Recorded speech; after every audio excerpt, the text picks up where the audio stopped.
don't really know what to say.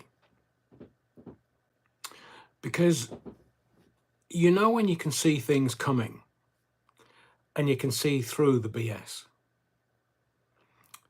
and you understand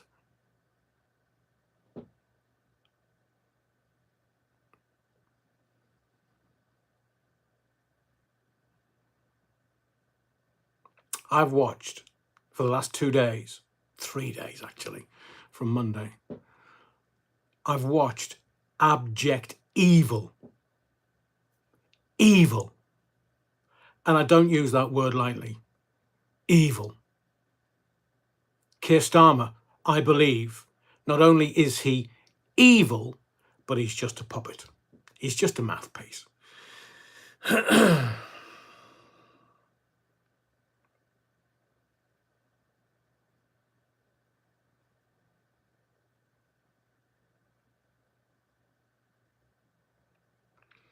We'll talk about it in just a little while. You'll notice I'm not coughing. Mind you, that's tempting fate. Hopefully those clever little tablets that the doctor gave me seem to have been working. So I just need a moment or two to compose myself because I'm a redhead. And when I go, I go. And sometimes it's very difficult for me to contain my temper. So we'll welcome the parishioners into the body of the kirk, and then we'll see where we go tonight. I don't really have... Normally, I would kind of have an idea in my head where I want to go with things and just see where we go. I'll interact with you and talk via your comments and what's happening. I'm going to make a prediction for 2025.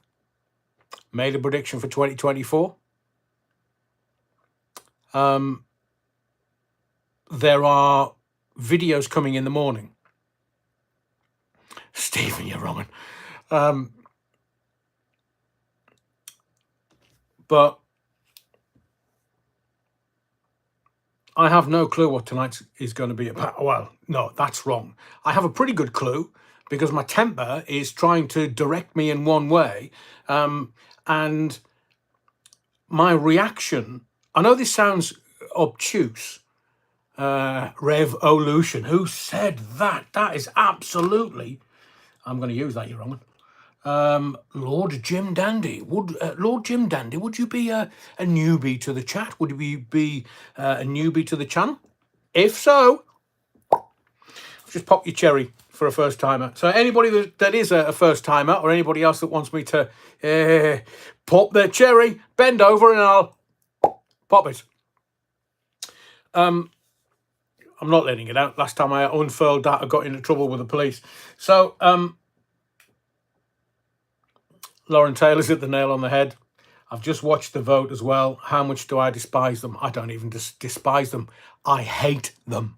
I hate the parasitic classes, the parasites in the House of Commons. They call themselves a political class. They're not political. They're parasites. And they're feeding on your kids, on your grandkids.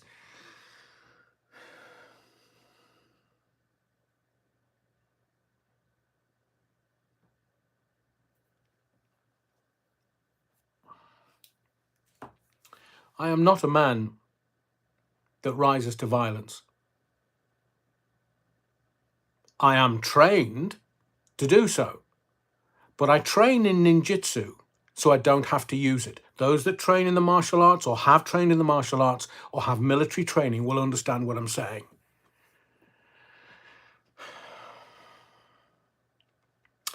So welcome. Welcome to the Theatre of the Mind, live number 139. I mean, who'd have thought? We're not far away from 150. I think we might get to the 150th, and I don't know, sometime March. But do you know something? As a man that has presented thousands of phone-ins, thousands, it's tonight, really, tonight, that the world needs to hear your voice. And normally when I would start a phone-in, my phone-ins were not about me as a presenter. They were always about the listeners and the people calling in. So tonight, please, please, please, I want you to tell me your feelings. I want you to, I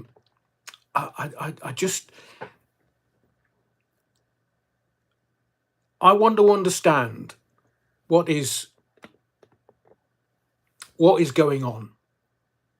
Because I know the parasite classes, not the political classes, the parasite classes, they're being very clever. They're every single white person and every single black person in the United Kingdom is far right. We're not far right because we're not far wrong. And then you've got one tribe, the P-A-K-I tribe. That is their name. Pakistan, the tribe, P-A-K-I. That is the tribe. And I cannot, in all conscience, because it's not racism. At worst, it's xenophobia. It's not racism. So what the parasitic classes are doing is they are pitting us against each other. Completely. Because while they do that, they're getting away with all kinds of nefarious stuff, all kinds. And I know that there were multiple PDFs in the House of Commons. I know. And I knew from 1989 certain names. When I started doing my phone-ins on TFM in 1989 in Stockton, people were coming to me saying, Adrian, I want to tell you this. I want to tell you my story. And I was being told these names. Edward Heath. Don't go sailing with them. You end up over the side of, was it Morning Cloud? There were 3 people that used to go cruising around Soho picking up rent boys. Used to take them on Morning Cloud and the rent boys didn't come back. What about that grotesque figure, Cyril Smith? I mean, they give these. I haven't even started tonight. Look, they give these. They give them titles, lordships, have this, have that, because everybody in the House of Commons is corrupt. Corrupt. So Epstein had a similar idea. P. Diddy had a similar idea. And there are others that compromise people with power and then utilize them, manipulate them, have them do their bidding. What do you think George Soros is all about? Fuck me, he's got fucking Swifty on his side. Buy everybody, buy anybody, but there are certain people that are not easily bought. I will not be bought. I'd rather be impoverished and pissing in a bucket than be bought by somebody who has the power and then says to me, Adrian, can you do this? No. Yeah, liberal P-I-E. You can't even say it on YouTube. You can't. You can't say the grape word. Can't say it. And notice how I'm going to have to change the wording slightly. And when I say G-rooming, just put them together, you know what I'm talking about. When I say grape, you know I can't say the R word in any way, shape or form on here for fear of getting the channel cancelled. You know what I'm talking about. And the reason I was going to say, and look, I haven't even done my welcome, we haven't got to the legendary Battenbergers, we haven't even got to any of the subjects that I want to talk about tonight. But I'm telling you, potty mouth It's literally going to be a swear word, every other word in every sentence, in every paragraph, in every fucking subject that I'm going to talk about tonight, because this is why we need a phone in. Because it's your voice, amplified and multiplied, that makes all the difference. Or Ray Norton, Jess Phillips playing the victim. I am going to talk about her later. Odious, vile, evil little shit. Playing to her voters that got her elected. She's only got a 693 vote majority.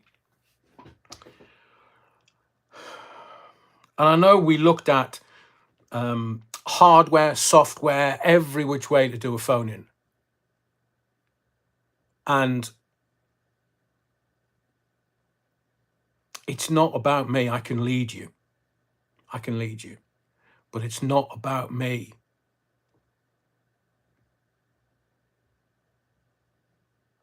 Alan says, I'm 65. This is the nastiest government I've known. Oh, I'm with you. Oh, this is not nastiness. This is evil personified. Personally, I hate the parasitic classes. Do you want to know why? Because they're after your kids. Not only are they after your kids, they're after your grandkids. In perpetuity, forever, eternity. So in the morning, I'm going to put up a couple of videos, and thank you to the Scarlet Pimpernel. I'm going to put up a couple of videos from March this year. So it's we're months before the general election. And you know what I say to you? Sir Keir Starmer, is he scaring you yet? Remember?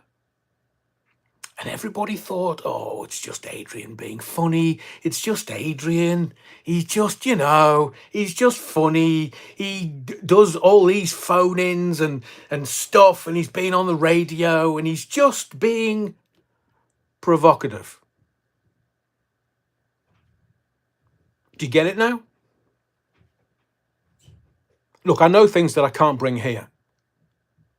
And it's not me toying with you. It's not me toying with your emotions.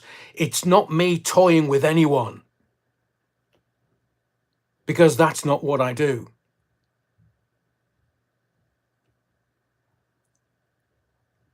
It's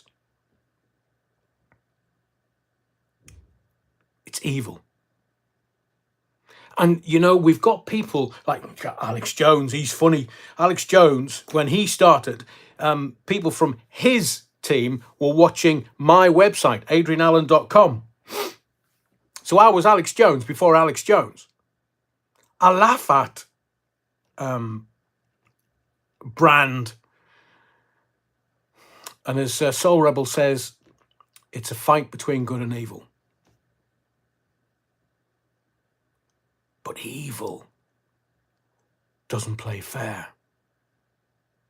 Because remember, 5 years ago now, March 2020, when it all kicked off, it was only going to happen for 6 weeks. And what happened? 2 years.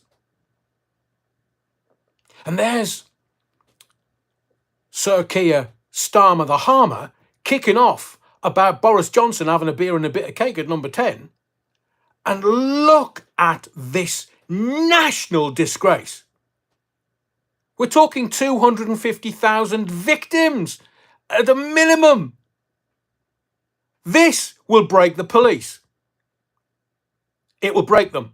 Now, I know that when Theresa May and her husband, who's a shareholder or director of G4S, who there were rumours that G4S was going to take over, because you have to remember, these institutions, whether it's the NHS or whether it's the police or fire service or any of the institutions that the government supply money to,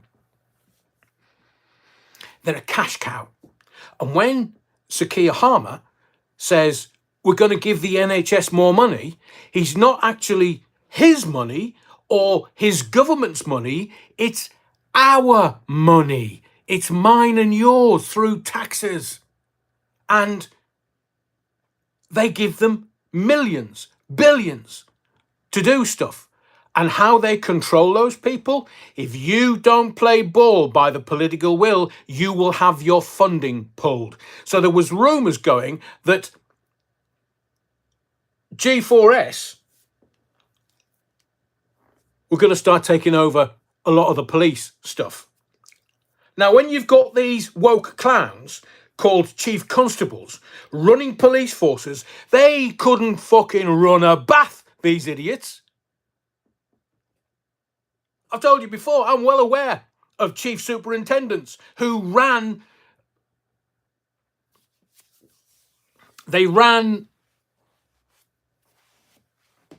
stuff. They had operations going. And I'm aware of, I won't identify the area, but I am aware. Look, when you get the sort of chief superintendent and assistant chief constable, you're getting right up to the top of the food chain. It's not a sergeant. The sergeant's just there just to look after the cops and make sure that they're okay. The inspector is the one that looks after manning. And then you get to chief inspector and then superintendent, and the superintendent and the chief superintendent, they're getting to the top of the food chain. Because next step is the executive team. I'm aware of a chief superintendent that was aware of an operation that was ongoing at massage parlours in his area. And blow me, if he didn't take his police unmarked car and went to one of the massage parlours, and I use that term loosely, more of a brothel than a massage parlour, he went there and it was being monitored by his own officers and he got caught. Now you think, that's a really intelligent thing to do.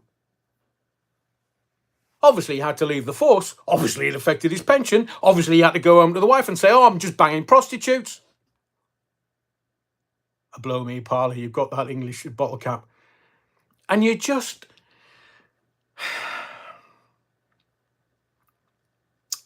At this juncture, all I'll say is, you cannot trust a politician. I know that, I'm being fanciful and provocative and agent provocateur, if you will, when I say, how can you tell when a politician's lying? Their lips move. Now, back in the 1100s, when we had the People's Revolution, Wat Tyler led the People's Revolution, and all of a sudden the landed gentry went, whoa, hang on a second, there's quite a few of them. I think we better pack this in and see what we can sort out.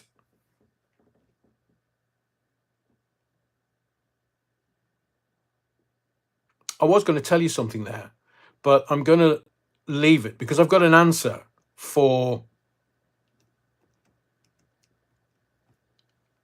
an answer. I'll do it in a video tomorrow or Friday.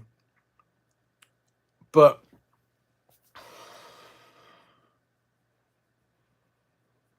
I have watched every bit of political manoeuvring. Monday, Trudeau, Foxtrot Oscar. I've watched the debates going on. I watched a 3-hour children's bill, 3 hours this afternoon, watching these hand-wringing, worthy idiots in the House of Commons chamber. And I knew what was going to happen. I knew what was going to happen. And for your delectation and entertainment, I want you to watch where Sir Keir Starmer is in 2 weeks.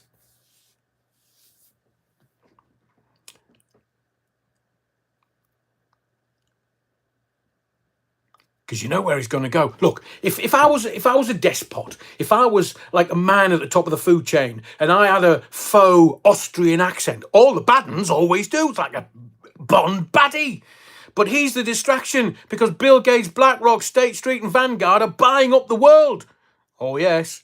And also, we can talk about BlackRock forking crypto, forking Bitcoin. Because then the whole house of cards comes falling down and then they buy it. So the institutions get in at the bottom, they buy it cheap and sell it high. And then they profit over the next 20, 30, 40, 50 years. You're not allowed money. you've got to be in debt. You will own nothing and be happy. Because BlackRock, Vanguard and State Street are all the same company, and they have trillions upon trillions upon trillions. In fact, they have more assets than the USA has debt, and the debt is $36 trillion.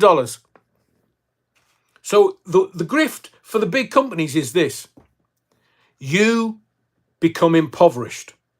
And like the elderly, the pensioners, if they go into a care home, which is where everybody's going to go, they're not council run anymore. You have to pay through the nose. So that house that they were going to pass on to their kids or the grandkids, or the little bit of money that they had put aside, and they're going to fall off their perch and they're going to pass it down the line, that has to go. That has to disappear. Nobody can be wealthy. No one. Viv Kenyon, happy birthday, darling. Happy birthday, even though, you're off on your holes and you can't be part of the body of the Kirk this evening. Have a wonderful birthday, Viv. I think it was somebody else's, which I'll get to in a moment. But happy birthday, Viv. Hope you have a lovely time abroad. Yeah, wrong. You can't own anything. So the mortgage... Look, this is how this is how it works for Schwab and Davos and the World Economic Forum. This is how it works. Thatcher in the 80s knew, because of the miners' strike and the steel strike and all the striking workers in the 80s, she knew if she sold off the council housing stock, because the working man is a greedy man, or the working woman, whichever, we're not sexist.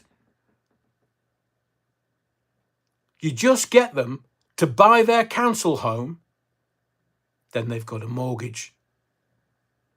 Once you've got a mortgage, you'll never strike a day in your life. So look at these faux middle classes. Everybody wanted to be upwardly mobile. And in the 80s, it was like, oh, we've got a council house. Oh, look at this. We can buy this council house. It's worth about 50 grand. We can buy it for 12 grand. And all of a sudden, they didn't get it. They didn't get it. They just got the house. They thought it was cheap. They thought they were upwardly mobile. And Thatcher knew how to control everyone. She made sure that the rich got much, much wealthier. The city boys, the money boys, the landed gentry, they weren't even upwardly mobile. They were just stinking rich. They all got much richer, but the working man and woman in the street, all you got was shackles tied to your feet, because they didn't want you, the parasitic classes, they didn't want you upwardly mobile. They didn't want you making anything of your life. And you can look at the last 40 and 50 years. I remember the 3-day working week. I remember the power cuts, and remember that sub, Liz Truss, she wore the day collar. Don't Google it. Don't. She wore the day collar in the House of Commons. She was standing at the dispatch box as a Prime Minister of Great Britain. The Prime Minister with a sub's day collar on? Holy Jesus! They're joking. They're taking the proverbial pee. But Liz Truss did one very, very big mistake. She said to you in about the October or November, power cuts are coming. Power cuts.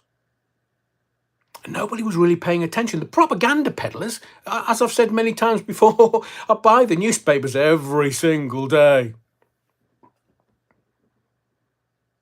Yeah, as Jackie says, maggots crawling over our doorstep from the binman strike. Nathan Diamond, you're very kind. Just in case it's the first time tonight.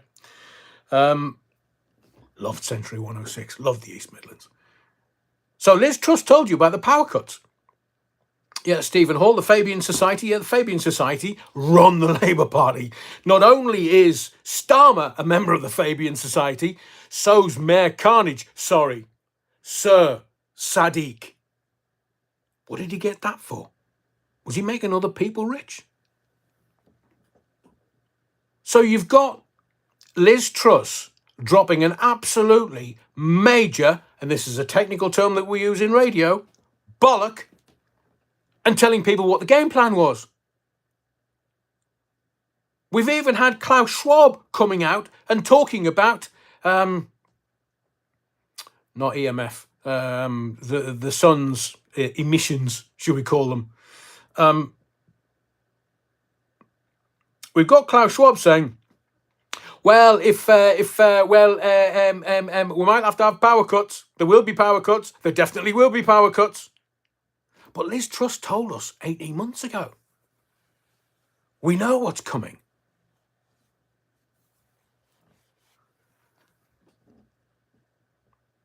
Cuban Pete, stay with us tonight. I'm going to tell you. But I'm going to do it in layers. I've said it many times before. I'll do it in layers. And it's up to you to work it out. Although I will make it quite easy for you. So Liz Truss told you about the power cuts. Haven't happened yet, have they? That was the Prime Minister of Great Britain. Moderator says 190 watching, only 58 likes. Harsh. Wait till you hear the answers that I'm going to give you tonight. I'm kind of calming down now after coming on air, so to speak. I will very quickly say, next live, I will continue on my thread. Don't worry. You're not going to miss anything. Next live is Sunday, 12th of January. I mean, it's like 140th. So Sunday, 12th of January, 8 p.m. Thank you to the legendary Battenbergers who virtually every live are. I thank you for your kindness and I thank you for your support.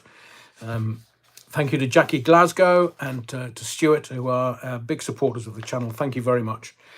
And I want you just to sit there and just think, Adrian told us this. Adrian, so in the morning, come onto this channel. There's 3 videos going up. 3.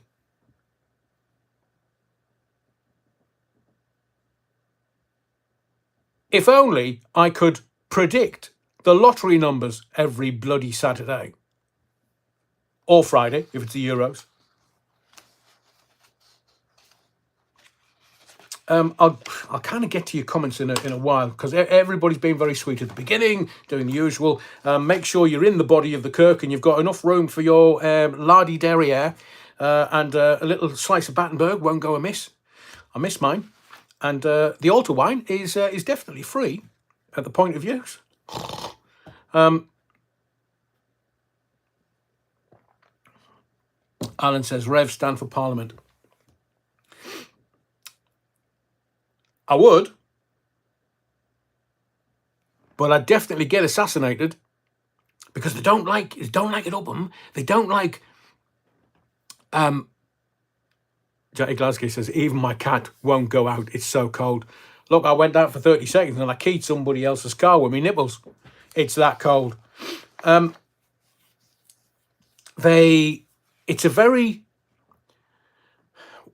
A lot of people want to become MPs, members of Parliament. Do you know why? Because they make a shit ton of money. Shit ton of money. Remember the expenses scandal? And the way that it works is because there's only one party, they just have 2 different names. Remember, they say you have choice and call it democracy, except it's either red or blue. It's either left or right. It's either Labour or Tories. And don't get me started on Dead Davy. What the hell? I mean, look, he's got a knighthood. So he's part of the establishment. And he's coming out talking about Elon Musk. The whole world, including the man and woman on the street of this country, if we didn't have Elon Musk and we didn't have X and we weren't being told what to say and how to say it, Can you imagine the shitstorm we'd be in the middle of? You'd have all these parasites telling us, you can't think that, can't say that, can't do that, do as you're told. And Elon Musk doesn't care. He's the richest man in the world. And Dead Davy standing up in the Houses of Parliament going, oh, I said, no, we can't have Elon Musk saying this. Of course you can't, because it's queering your pitch. And don't mention the word queer in the Houses of Parliament. Bloody hell, that WhatsApp group with Portcullis House, you'll have a queue outside your front door.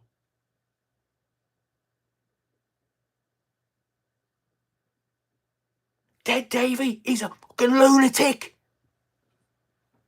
A fucking lunatic. Oh, let's talk about the care bill. Let's not, mate. Let's talk about the truth. Stop playing politics. Stop playing politics with me and everybody that I know. Stop playing politics with a man and woman on the street who were only trying to do the right thing. Yeah, tell you what for it. And as many rent boys on expenses as you can. Portcullis House, they have a WhatsApp group called Now. So obviously, you have them delivered. Orchidia, you should have been here half an hour ago. So the man and woman on the street, and I don't use that term as a derogatory term. As I said, 2020, everybody, and we don't judge on this channel either, everybody was trying to do the right thing. Some people did their research into what was going on and decided not to take it. Some people were trying to do the right thing by their family, their friends, their community, their neighbours, and took it. Ray Norton, did Dead Davy get bagged by Cyril Smith when he was younger? What, Cyril Smith younger? He was still 40 stone, the fat cunt. Apologies, more money in the bloody swear box, caring, understanding 90s type.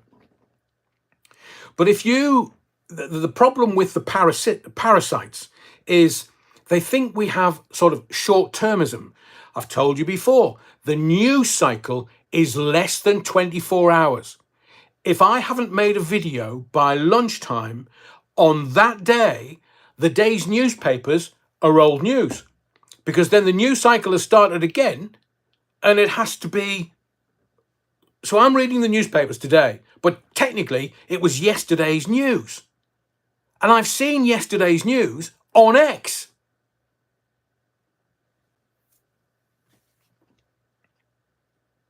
So I know one of the things that...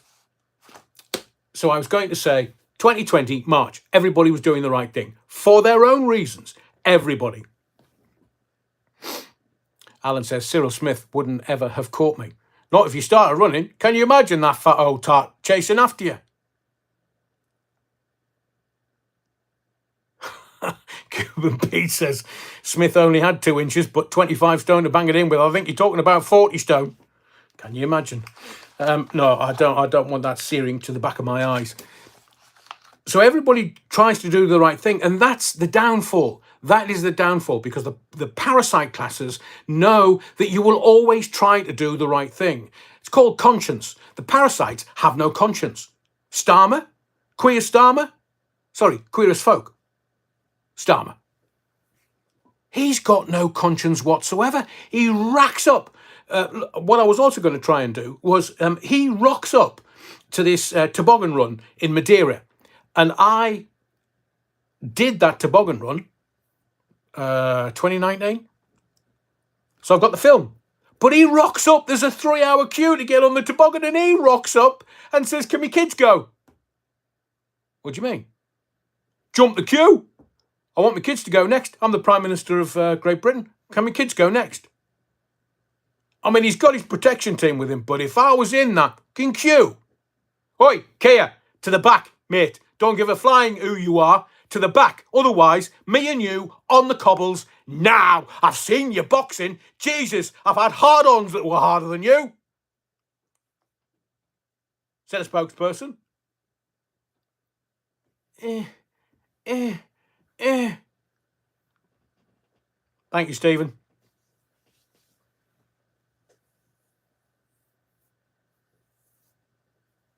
So the reason why I kind of got embroiled in starting this particular live like this is there's been a vote this afternoon, early evening, but there was a debate, 3 hours. I mean, honestly, I was watching this from, must have been 2 o'clock. And it was still going at 6 o'clock when I had to take a break for some food. But the Labour MPs, and I'll preface this with Starmer the Harmer begging. I mean, it's not the first time he's been on his knees, to be fair, but he was begging the House to pass this bill. He was begging. Do you know why? Because it's not his bill. It's the WEF bill, the Bilderberg bill, the Club of Rome bill, the Parasites bill. Not his. He does as he's told. He thinks he's in charge. Don't be stupid. The richest man in the world has got Starmer in his crosshairs and is literally injecting the poison. Wants Starmer gone. And then I thought to myself, hang on a second. Doesn't the president-elect, the executive handover for the American president, it's 6 months long. So when Donald Trump, and for 18 months I've been telling you that the only savior, the only person that will save the world from the evil that we're experiencing in this country is Donald Trump, because he can't be bought. You've got a couple of billionaires, Elon Musk and Donald Trump, sitting in Mar-a-Lago laughing their caps off, or laughing, one of them's laughing his wig off, because they can't be bought. And they've tried every which way to flatten these two. And then Starmer's going, I'm in charge, I don't care. And then Dead Davy's like, what does Elon Musk want? And then Jess Phillips is shitting herself.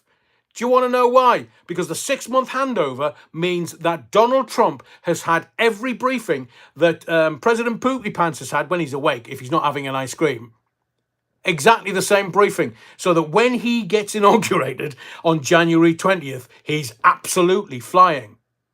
And then I thought to myself, what does Donald Trump and Elon Musk know about Keir Starmer?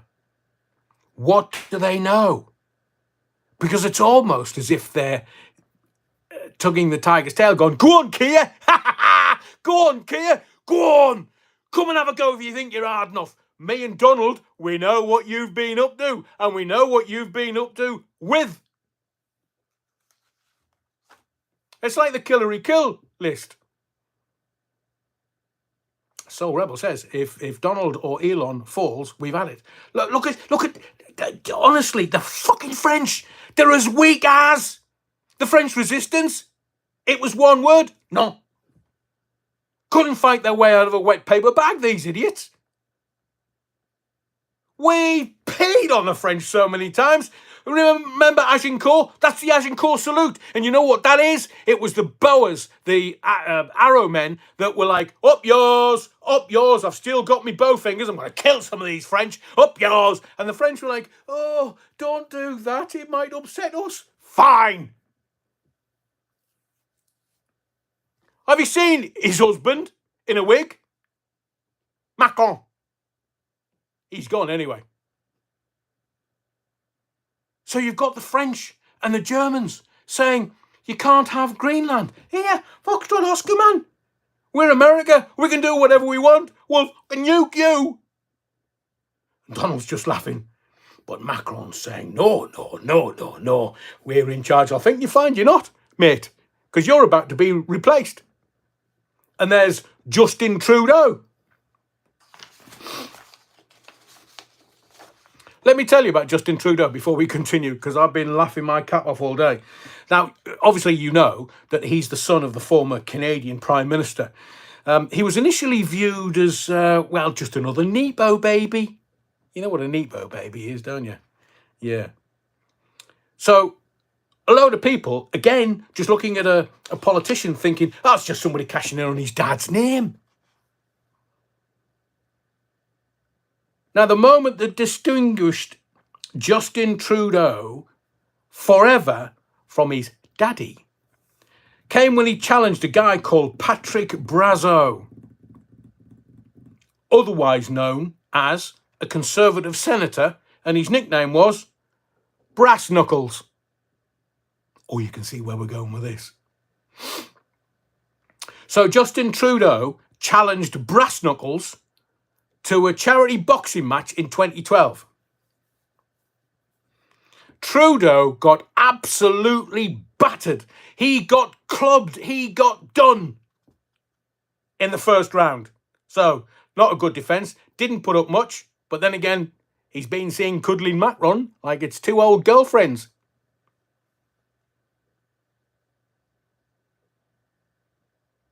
But somehow, Trudeau, who was getting clobbered in the first round, he kind of unleashed this Rocky, Adrian!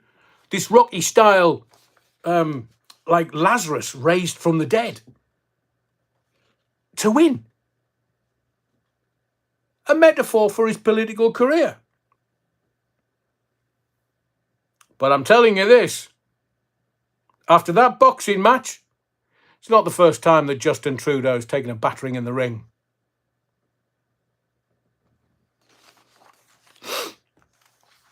So this vote today. I see you. Thank you. I watched PMQs today, and literally Starmer was begging. He was begging. Is that his wife there? Which one? Look, I know that there have been male politicians on the front benches of a political party, two of them that were living together as man and wife. You probably know who I'm talking about, but obviously for legal reasons, I can't say. I can. It would be a nice last show I ever did on YouTube. So they're all deviants. Even the females. I've told you about Liz Truss. Deviants. Big Mike wears a murky though, I'm sure. What's exactly happened to... Oh, I say, Andrew James, Trudeau's mummy was a bit of a goer. Technical term, obviously. She went to Studio 54 and was quite happy to show her her foo-foo, to anybody that wanted to have a look. Do I need a machete to get in there? So these deviants, these parasites, these ne'er-do-wells, these evil... I mean, Kemi Badenoch, it's almost...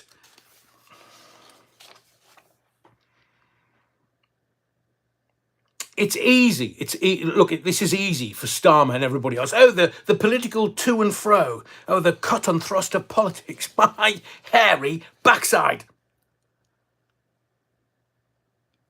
And she stands up and goes, oi, oi, oi, oi, oi, oi, oi. And Starmer goes up, well, you were in charge for 14 years. You've only been in politics 8 years. What did you do? Absolutely bugger all.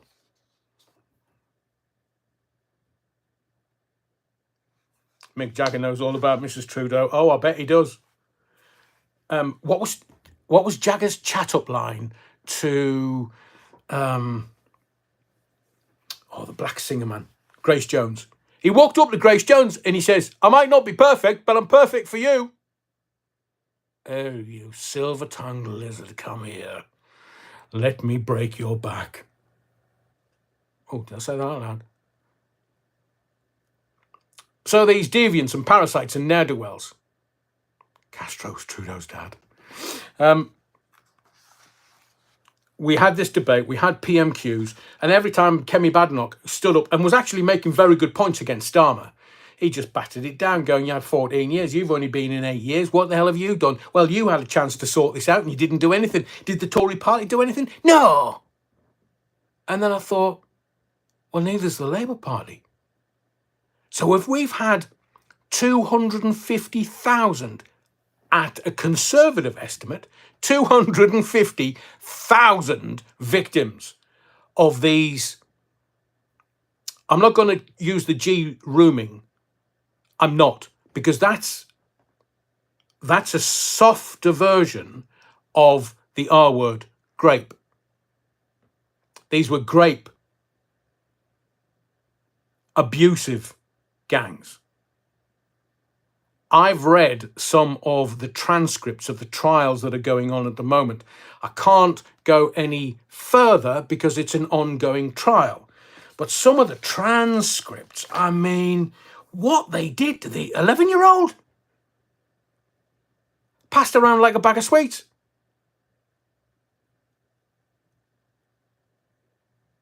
And you just think, the police are complicit. I've told you before. There are some really good coppers lower down who, will save lives and will try and do the best thing. But there is always corruption in the police. Always. It might be once you get up, take a few exams and you go up the ranks. Might be. Because they think, actually, who's going to tell me what to do? I'll just do whatever I want to do and I won't get caught, unless you're the chief superintendent who got caught in a brothel by his own men, his own team. I mean, how dumb do you have to be?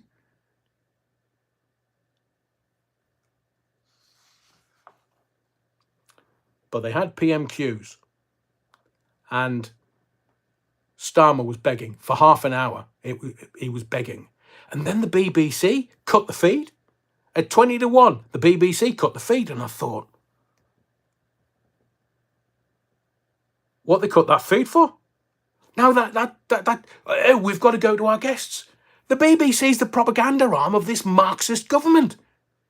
They're just an arm of the Chinese Communist Party. 212 watching, 97 likes. Oh, I'm sure if you haven't already, please just hit the likes and get it over 100 for me, please. So Starmer is being controlled. He's being controlled, and the Donald and Musk will know what, because the CIA will know exactly what he's been up to. They knew that he'd been out to, was it Czechoslovakia in the Cold War? Communist Czechoslovakia? The Chinese knew, the Russians knew, the Americans via the intelligence network will have known exactly what Starmer was up to and who with. William Atkinson, thank you. Just in case you're a first timer, William. He said that Starmer needs to be replaced. No. It's better the devil you know. And I'll tell you, because I know Streeting is vying for the prime ministerialship of this country. Wes Streeting's a very ambitious little puppy. He's going to try and make the NHS look really good, and then he'll go, look what I did to the NHS. A bit like Rich Boy Sunak. Look at what he did when we were all locked down. Eat out to stay out, or eat out to pay out, or pay out to stay out, or whatever your alliteration station he decided to do. Everybody thought, what a nice guy. Oh, he's giving all this money. Oh, fellow, 80% of your wages were sitting at home pulling the head off it. And everybody was like, well, brilliant. Brilliant, I'm getting paid for that. Work from home. Talking of working from home, I had to call my bank over 2 days. And I spent 3 hours on one day. And I think they kind of got that I was a bit brassed off with them. Selected, not elected. Absolutely perfect, exactly that.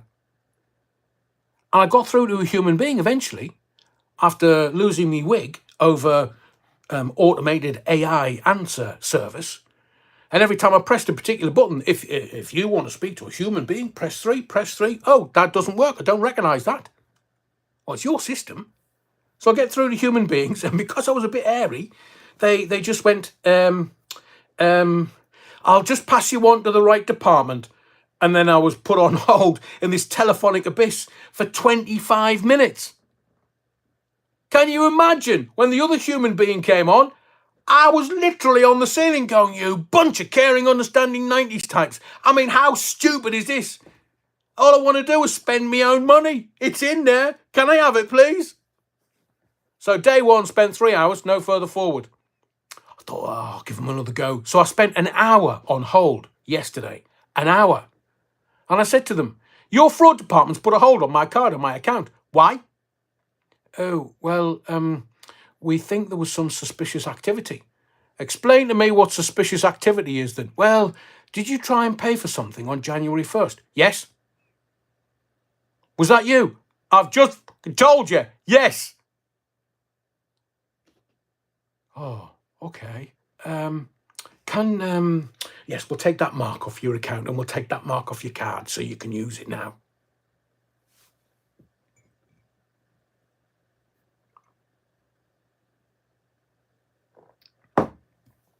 If I could have reached through the phone and gave their neck muscles a bit of a squeeze. The carotid artery, as my martial arts training tells me, you can punch through the side of the neck. It's a carotid artery, and if it just for a millisecond is cut off, cut the brain off, faint, done, fight over. There's also, like I say, I train in ninjutsu, so I don't have to use it. Who said that? Somebody said, was it a Hall of Battenberg? Well, I was trying to get the body of the Kirk stores resupplied, but you know how it's been with the Christmas and New Year holidays. So let's get to the most important part of today. This Labour vote that Starmer, 60 minutes on hold, thank you in the field, 60 security questions, and then they go, no, you've pressed the wrong button. So there was a child safety bill today going through Parliament. And what the argument was over was Kemi Badenoch wanted an amendment to it. And Starmer was shitting himself in case some of his backbenchers rebelled and Reform and the Tories banded together. I mean, Reform's only got 5 MPs. But Kemi Badenoch wanted to have a national inquiry into all this stuff that's been going on with the kids. Starmer was saying no. Now, just go back to what I told you about Donald Trump and Elon Musk. What do they know about Keir Starmer? So what is he protecting? And I'm telling you, the CIA run the world. So they will know exactly, they'll have a file on Starmer. They'll know exactly what he's been up to and who with and who he tugs his forelock at. I said forelock. Paulie Galtieri. Hey, Starmer, leave those kids alone. Made a good song, that. So this amendment to the child safety bill, they went and voted on it. Oh yeah, Starmer protected Savile. Why do you think Starmer? Because Savile's file went across his desk and he said, Starmer, NFA. And yet every bloody day he refers to, when I was Director of Public Prosecutions, oh, I bet. Why do you think he got a knighthood? Not because he was good at his job, because he protected the establishment, he protected the parasites, he protected the political classes that are his bosses. You look at Thatcher in the 80s and everybody thought Thatcher was in charge. No, 1922 committee. They said, here, Margaret, come in, we're going to have a word. Margaret, you're going to leave number 10. What do you mean? I'm the Prime Minister. Only in name, Margaret. Bye. So they know what Starmer does and how and where and who. I can't tell you any more than that. I know. Just ask him about Valentine's Day. No, I can't tell you anymore. Jesus, people have been put in jail for memes.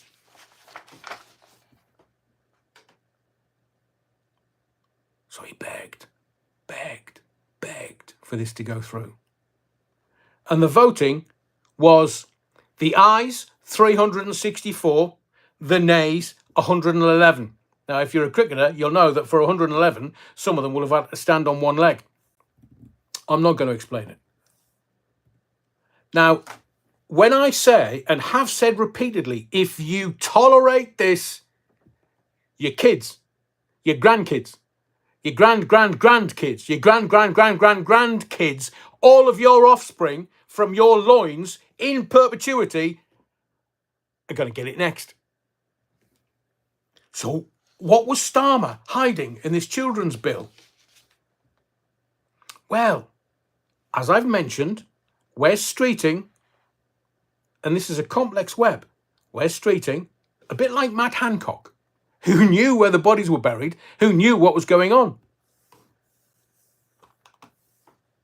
The Labour Party want an NHS app. Ooh, hang on a second. Oh, brilliant. What they do is they serve you with a solution to a problem you didn't know you had. So what's the solution? I told you back in June, this was before Labour got into power, I told you that Tony Blair was talking about, and I quote, an individual digital identifier. Blair wants a contract for it, to run it. The Tony Blair Foundation, to make millions and millions and millions from it, because it's a profit centre. It's a cash cow. It's the NHS. We'll get to what he said on Monday, Starmer, in a moment. Better not forget that. Because the whole country is up in arms. The whole country is reeling. The whole country is looking to our political leaders and want them to do exactly that. Leadership. And as Kemi Badenoch said today, what she said, more leadership, less lawyer. They've got him. So this is the game. They want the NHS app. So the NHS app is the solution to a problem you didn't know that you had. So it's online. Let's do away with doctors and consultants. We don't need them. We've got AI. And if we have to book our consultations, and if we have to do everything via the app, everything, what do we need doctors for?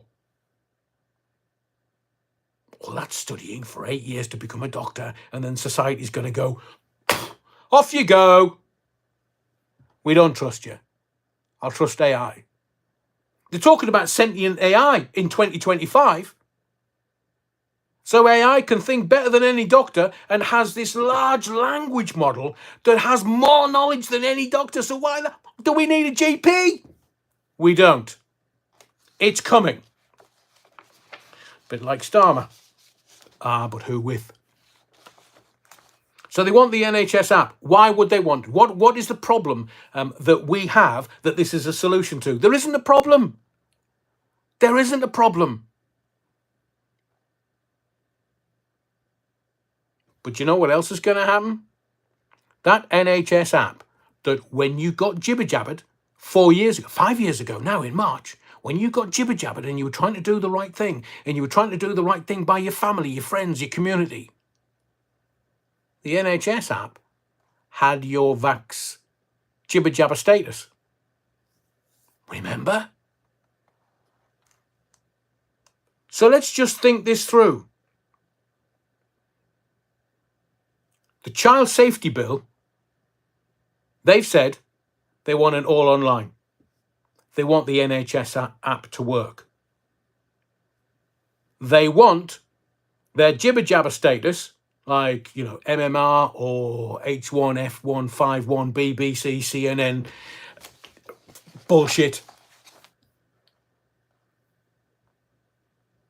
If your child isn't inoculated in the way that the government wants your child inoculated, that information is going to be passed on to the schools. So if your child is not jabbed with the latest jab in a series of jabs, the schools can go, no, you're not coming in. Yeah, Ray Norton, certificate of jibber-jabber.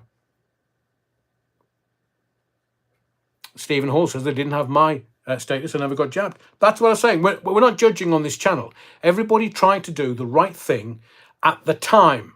And the information that we were given was by the parasitic classes. Matt Hancock. So exactly that says jabbed at birth. I mean, they're going after the bairns. Forced medication surely has to be illegal, especially when there's nothing wrong with you.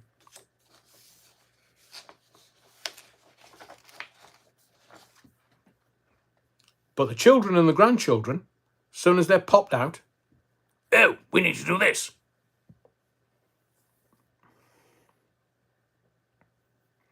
Dan Brooker, I did some research around Jesus and Mary Magdalene. We'll talk about that a little bit later. It's very interesting. So this jibber jabber status, I can't even use the V word. I don't intend to,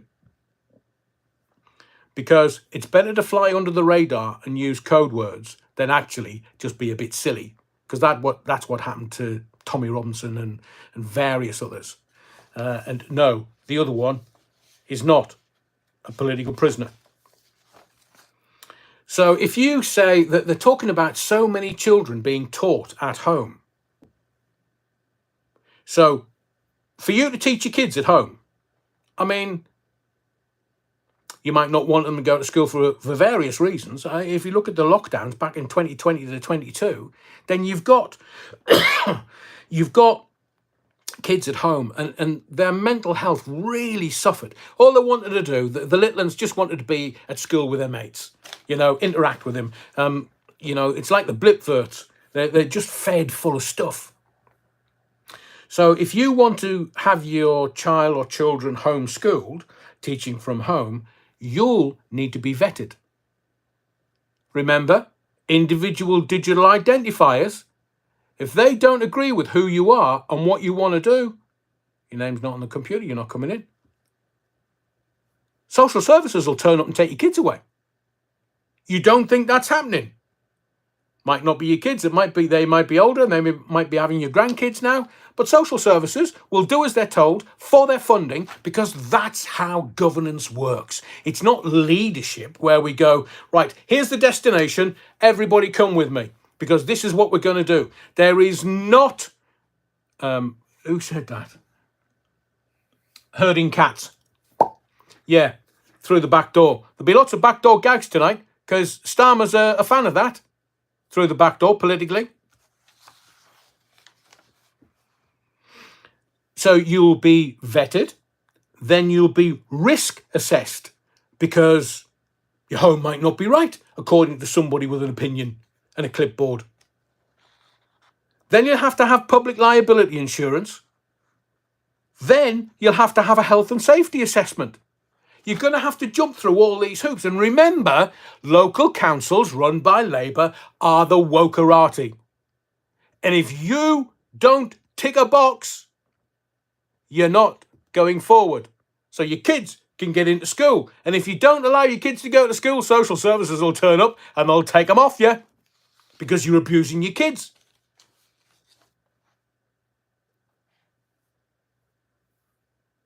So you'll have to apply to the schools for the curriculum, and then you have to be approved by a Labour council authority. Why do you think in Solus, when you look at what they're doing, the political classes, the parasite classes, when you're looking at what they're doing, it doesn't seem that innocuous. But if they're changing the local councils, they'll allow parish councils, but the parish councils eventually will be answerable to the regional councils. Now, look, I was working for the BBC when they tried an experiment to have a vote for a regional council in the northeast of England. And the voters went, oh, here, Foxtrot Oscar, off you go. And the government went, oh, it's Labour, of course. And the government went, oh, hang on, they didn't say this in public, but I know this to be true by my sources who are impeccable. They had the regional chamber all sorted out. It was all decked out. They had everything in place for that vote. And once the vote was yes, they were just going to railroad everything through. Now, today, the vote went yes. So now, via the back door, Starmer's shtick, it's going to be railroaded through. So they're changing the councils to regional councils to make sure there's less councils and they can control all of them. Because they want to control you. They don't care about you. You're just a cash cow. Shut up, do as you're told, go to work, pay your taxes. We'll take it out of your arse because that's what Keir Starmer likes. Not Rachel from a camp. She couldn't add 2 and 2 up. You then have a dictatorship. And what's a dictatorship? What some politicians use on a lonely night. So your children or grandchildren or grandchildren or grandchildren will be indoctrinated into the communist, woke, ideology. I haven't even got to the gangs. Yeah, prick dictatorship, says Dale Steele. Very good. So they were talking in this bill in the chamber about child exploitation. And again, that word, you use that word on here, you get banned. So what are Labour going to do about it? I will say to you now, and I will qualify it by saying I am not psychic, because I wish I won the bloody lottery every weekend. But I will tell you this. Politics is dead. So what Starmer is doing via the back door, because we all know, you can look at him, he's definitely a backdoor man. You can see that they're doing everything whilst you're being distracted by what's going on in the northern towns like Oldham and Rotherham and others. They know that the moral indignation is coming up. Look at how I felt at the beginning of this live tonight. Jesus, I could have gone... Look, if we wanted to invade anywhere, just send me. I'll take the whole bloody country on. But let me tell you this. Politics is dead. It's not going to be revived. It's dead. Never to be revived. Because once they get these couple of things in by 2030, they've got the power. They've got the control. And I don't mean to scare you. Genuinely, I don't. Did I just say do and don't in the same word there? I don't. But I will tell you this. Davos and WEF and the Club of Rome, Vanguard, State Street and BlackRock, and remember, these idiots are squealing like stuck pigs in number 10, including that moron Jess Phillips. Oh, we have a billionaire interfering with British politics. What the fuck is Bill Gates doing in 10 Downing Street? If that is not political interference, what is BlackRock's chief exec, Larry Fink, doing in number 10 Downing Street? How much are they paying Starmer to do as he's told? Gets free tickets to Arsenal. He's had 100 grand worth of freebies. So who's he taking the money from? Was the holiday in Madeira a freebie? Who from? He goes and stays in other people's houses. He took a commercial flight, Adrian, to Madeira. Look, I've been to Madeira. The bloody runway is short. It cures your constipation. But then he flew back on a private jet. And he was gone for how long? Why did he need to go away at Christmas? Vixtech says, the top cop in the UK. No, he's not. He's just the Met, head of the Met. Although the Met is, they've got quite a few cops. Police Scotland, a second largest police force. He doesn't run the police nationally. He just runs the Met in London. And he's saying we're going to extradite Americans and charge them for what? He's been told to say that. Do not think that he's been sat in an office going, ding, ding, ding, ding, ding, ding, ding. Ooh, what can I say to the press that's contentious? No, he's been told to say it. Because you know that the chief constables have a panel that gets together every so often. Mark Rowley. Saying contentious things. This is the richest man on planet Earth with the most powerful man on planet Earth. And this wobbly head in London is going, oh, yeah, we'll extradite them and we'll charge them. My hairy backside. That's why the Labour Party, when they got into power after slagging off Donald Trump mercilessly, he gets elected in November. So it was only, I don't know, about 11, 12 weeks after the Labour Party were elected. And they were all like, oh, God, we slagged him off. David Lammy, God, slagging him off. Ginger Growler, slagging him off.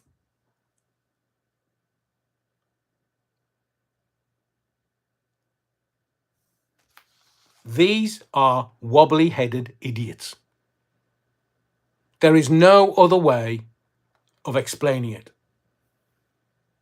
But I will tell you who Starmer is trying to appease. And Jess Phillips is trying to appease. I mean, I don't even want her name in my fucking mouth. She has a majority of 693. And the majority of her electorate that voted for her are Muslims. So can you imagine? Oh, I want to stay in power. I want to stay in the House of Commons. I want all the freebies and the money and I want everything. And I looked at her today and she had a face on her as if somebody had farted next to her and it stank. And there's Ginger Growler.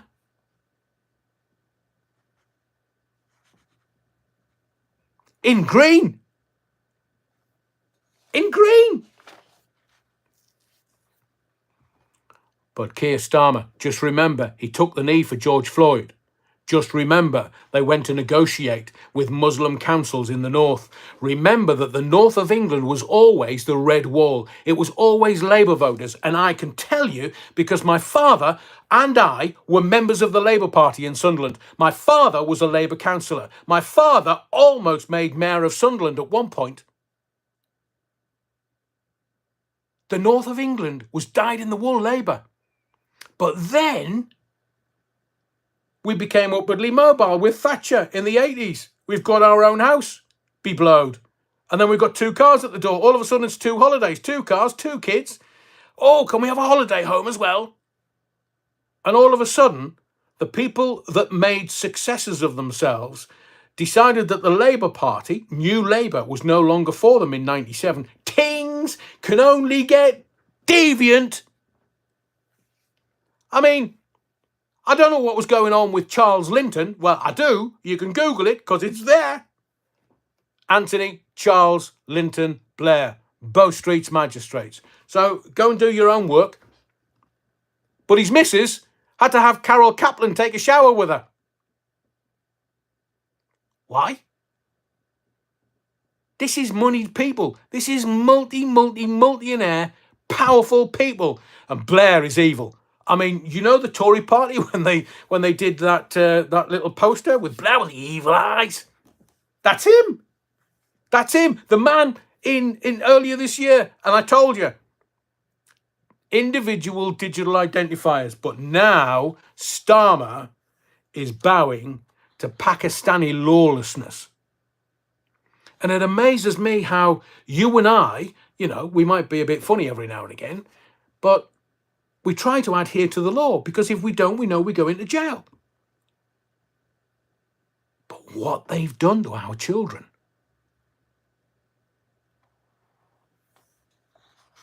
Starmer, I'll repeat, is bowing to Pakistani lawlessness, because if there was 5, and I sharp intake of breath, 550 of them were prosecuted.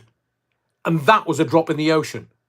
So if it's 250,000 of our children, how many of them have been doing this? And for how long? And how many police forces have been sweeping it under the carpet? No. I heard from a guy earlier, it was on social media, and he rang someone who I know to be quite a skilled operator as a phone-in presenter. And he talked to them and he said, I rang the police. My daughter was raped and abused. So I rang the police. And the police said, no. Just leave it. Walk away. I'm going to do a video on Sharia law tomorrow. I'm going to give you the essence of Sharia. And I'm telling you that Sharia law does not condone what these men have done to our children. It does not. But human beings, being human beings, subvert the law to their own will. But Starmer, he's stuck between a rock and a hard place. He singularly is the worst prime minister this country has ever known. He is hated by more people as a prime minister than any other prime minister that's gone before him. And he just says, oh, it's a cut and thrust of politics. Is this man off his chump? Now, Starmer has said his supermajority is there. He wants all of the MPs, I'll use this in the past tense rather than the present tense. He had all of his Labour MPs whipped to vote in a particular way. Now, what the whip is, it's not like, BDSM. There you go, I'll get another strike. It's about telling the Labour MPs what to do. So it's not a whip as in... They haven't got some dominatrix dressed in leather out the back going, "Oi, Rogan, come here. Get on your knees." So the Labour Party, that's why I gave you 364 ayes, 111 nays. He wanted that national inquiry into the grape gangs scandal blocked. Now, I don't have to tell you why, because it would be the end of the Labour Party as we ever know it. Done. Finished. This is a scandal that is beyond anything that anybody has experienced ever before. And we've had some shit in this country. We've been to world wars. We've lost tens of thousands of our men and our women and our children. We have had some shit in this country. And it's like 2025. So you would think there would be a little bit of hope, just a minuscule, a morsel of hope. Please, sir, please, sir, please, sir. Starmer wanted it blocked. January 20th.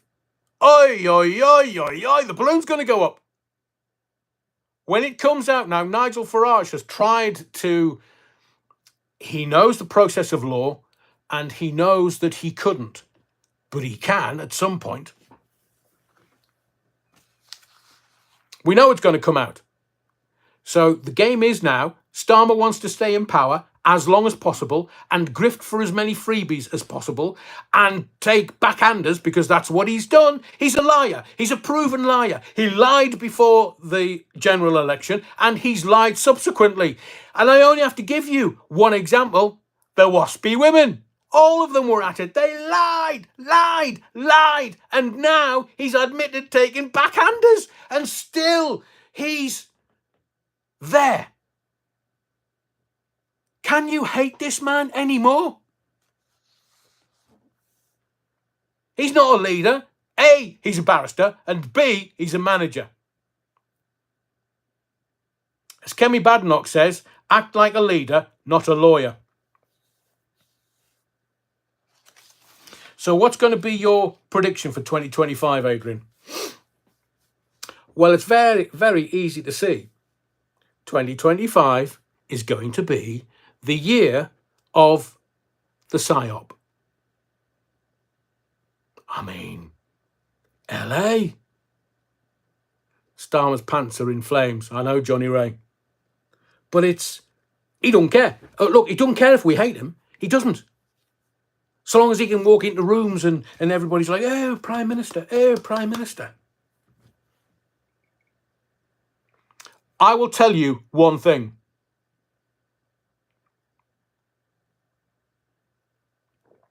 Starmer will be at PMQs, but he will be on a private jet straight after. So you won't be able to see that he's gone to WEF. It'll just be, and on the Friday, because the WEF runs from Tuesday through to Friday. It's only 2 or 3 days. And you know that each delegate has to pay the last time they went was £3,000 each for the ticket. And have a guess who pays for that. Correct. You. So the governments know who goes out there. That's why the uni party, whether it's the Tories or Labour or Lib Dems, they've all been to WEF because they want to rub shoulders with the rich and powerful. And all the politicians go. Last January, there was a massive furore in Davos because they said, "Too many Chinese. What's all these Chinese doing here? Oi, how do we end shite, man?" Because the Chinese, they're in charge. They're the number one economy in the world. Forget America for the moment because, America's 36 trillion in debt.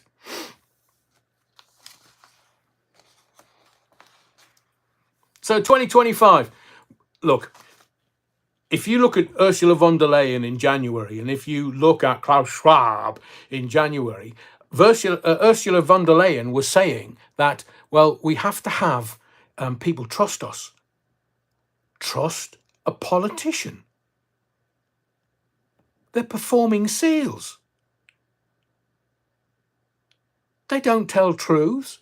They just muddy the waters so that you don't work out what the truth is. But the thing is, Starmer is such an odious, hateful little character because he's cockeyed. He's not very tall. He might look big on the telly, but I'm telling you, you stand next to him and you go, Jesus, my bollocks are bigger, said a spokesperson.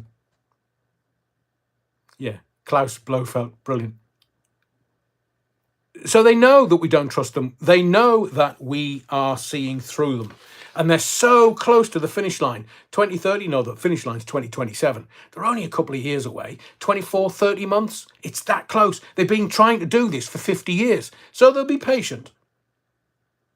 And if you think that Donald Trump is going to do it his own way, that's why I'm telling you, 2025, I would suggest there will be a Black Swan event at some point. And last year I told you in 2023 there was going to be a Black Swan event in 2024. The attempted assassination of Donald Trump would have been that Black Swan event. But he moved his head a millimetre and had the bullet graze his ear. If he'd blown his head off, and thank goodness he didn't, that would have been the Black Swan event. A Black Swan event is defined as an event that changes things beyond it. 9/11. 9/11 was a Black Swan event. There are not many of them, but I just have this gnawing feeling at the pit of my stomach that the evil that's just come out of power, President Poopy Pants, the ice cream king, they're not happy. But Barry Solo and Big Mike, they're even less happy. Hugh Bovril says Trump might nuke Davos. No, Trump's been, as is his daughter. They've been. Because look, they're all milling around. The American president, supposedly, is the leader of the West. And then you've got Xi Jinping, the president of China, who's the leader of the communists worldwide. I think Putin might have something to say with that. But you've got the BRICS. Brazil, Russia, India, China, South America, South Africa. They dropped the dollar ages ago. So my prediction that it will be the year of the PSYOP. If you look at what's happened the past few, I mean, we're only, 8-9 days into 2025, and it's all kicking off everywhere. There's all kinds of stuff going on. Sadly, there's murders left, right and centre. We had Germany. We've had here, there's knife crime left, right and centre. And that Sir Sadiq can't even lead London. And Mark Rowley, if anybody says any hurty words from America, bugger you, we'll extradite you. Well, mate, stop the fucking knife crime in London. That should be your priority. And the police, they kind of muddy the waters by saying that knife crime is a firearms incident. Sharps and knives, firearms incidents. Now, I looked at the figures for the last set of figures. 15,000 knife and sharp incidents. Stabbings are happening left, right and centre. And Mark Rowley's upset at Elon Musk. I've told you before, we need leadership, not management. Look after us. The first rule of government, protect your people. First rule of, look, the police only police by consent. Can you imagine 65 million people on the streets of this country? The police couldn't handle it, neither could the army. They've got nobody in the army. They've got less than that in the bloody police forces around the country. 48 of them. We're going to have 13,000 more PCSOs. Wobbly heads. They've got no powers, PCSOs. They can't arrest anyone. They've got to call for a cop to come and arrest people. And Starmer's standing at the dispatch box and others are saying, look, this is what we're doing. Isn't it wonderful? No, it's not going to stop it. We know which communities are knife central. Maybe you should look at policing those communities, Chief Constable, instead of getting upset at Elon Musk. who's actually telling the truth. So you see, the old ways of controlling you are vaporizing. They're going. This is 2025. We've got X and we've got Elon Musk and we've got Donald Trump actually not giving a flying because he never took 1 red cent as president. He never took his pay as president. He never. They tried lawfare. They tried to fine him $500 million for what? Oh, he's the R word.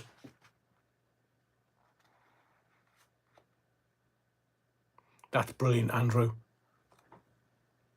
Andrew Crisp. Newbie. DEI, didn't earn it. So the old ways of controlling you. So there would have been the propaganda peddlers, the machinery, the BBC, who is absolutely under the control of the Labour Party. But again, I say to you, how do they control the BBC? It's coming up to charter renewal. And the politicians are like, oh, I'm not sure we're going to renew the charter.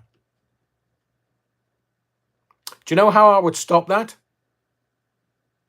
Stop the funding for the BBC. Make it a commercial organisation. Because the kids coming up behind us, so to speak, considering what I'm talking about, they don't watch telly. They don't watch terrestrial telly. It's all online. And they want it instant. They don't want to wait 8 weeks to watch 8 episodes. They want to binge watch something. They want to get it all then and there and wait 8 weeks. That's why some TV companies are putting sort of like 2 or 3 or 4 episodes and then you've got to wait another 4 episodes. But by the time you've watched 4 episodes, foxtrot Oscar. The kids are not into it. They're not into the BBC. And I will guarantee you this, some of the programmes, some of the heritage programmes, some of the programmes that we have loved for decades and decades and decades. We grew up, watch with mother, if you want to go that far back. But what about little Blue Peter? Move left, right and centre. I'm telling you, Blue Peter's done. Blue Peter's gone. And we lose our national identity by 1,000 paper cuts. So the old ways of controlling you are done. They're vaporizing. They are panicking. The parasite classes are panicking because they don't really know. We're waking up. We understand it's evil versus good. We know that the evil is controlled by even more evil in the shadows. And we're going, hang on a second. That's why they will lie through their back teeth to get into power when it's coming up to a general election. Now, I will tell you this. It doesn't need Einstein. It doesn't need Baba Vanga. It doesn't need anybody that's psychic to tell you that the next general election, both the Tories and Labour will not be there. They won't. Because they'll have shafted the country so hard. But it'll be 2029. They'll be beyond the finish line. They won't care. Because your kids will have the individual digital identifier through the NHS app. They're doing it via the back door.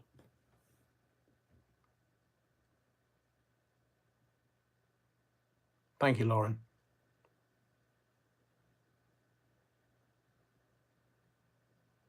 Yeah, Bill and Ben. Flubberlob. You pissed again, Ben?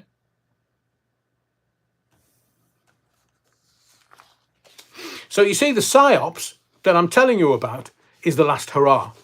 And all of these other people that are, and I see some YouTubers, I'm not going to mention them, Russell Brand. In my view, he's a grifting lunatic. He's not telling you any of this. He's just doing what other people have done, which is regurgitate the news. Not giving you any insight, in my view, because I know more than he does. I've been doing this since 1989. That's a long time. And I know stuff that would make your hair curl. But because of the way the country is, I don't want to go and do chokey for 3 years for saying the wrong thing. But he's got millions and millions and millions of followers. So what I am telling you tonight is important. Nobody else is saying this anywhere. because they've got no courage. And I'll tell you this, if I disappear, you know why? I don't care what they're going to do. Try and break my spirit. Go off. I know the game. And the PSYOPs, not singular, plural, the PSYOPs in 2025, you are not going to believe what they're going to do. I mean, there's Trump. Yeah, we'll have Canada. Thanks very much. We'll have the Panama Canal. If you start buggering about in the Panama Canal, when I get into power, you're getting it. Oh, by the way, Trump went to Greenland. Stephen Hall, Brand has the Christian grift now. Quoting the Bible doesn't make you a Christian. Being dunked in a river doesn't make you a Christian. Look, I was preaching as an 11-year-old in my Methodist church. I know what being baptized is all about. I know what preaching is all about. I did it when I was 11.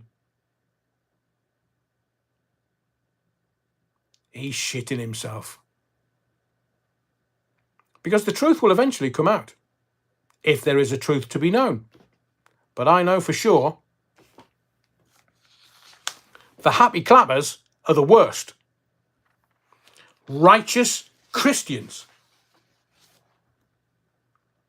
So I'm saying to you, the PSYOPs will be plural, will be multiple. And the left, Obama, is as evil can be, and one of the worst presidents. There he was, a black man in the presidency. All the black communities were loving it. And what did he do? He shafted his own community. Have you ever seen the film 13? No? Oh, okay. Yeah, he's on the Diddlers tapes, herding cats. They're all on the Diddlers tapes. I mean, can you imagine? Beyonce, how she's gotten away with that, I don't know. And there's J-Lo. J-Lo must have been tit deep in all of that with a diddler.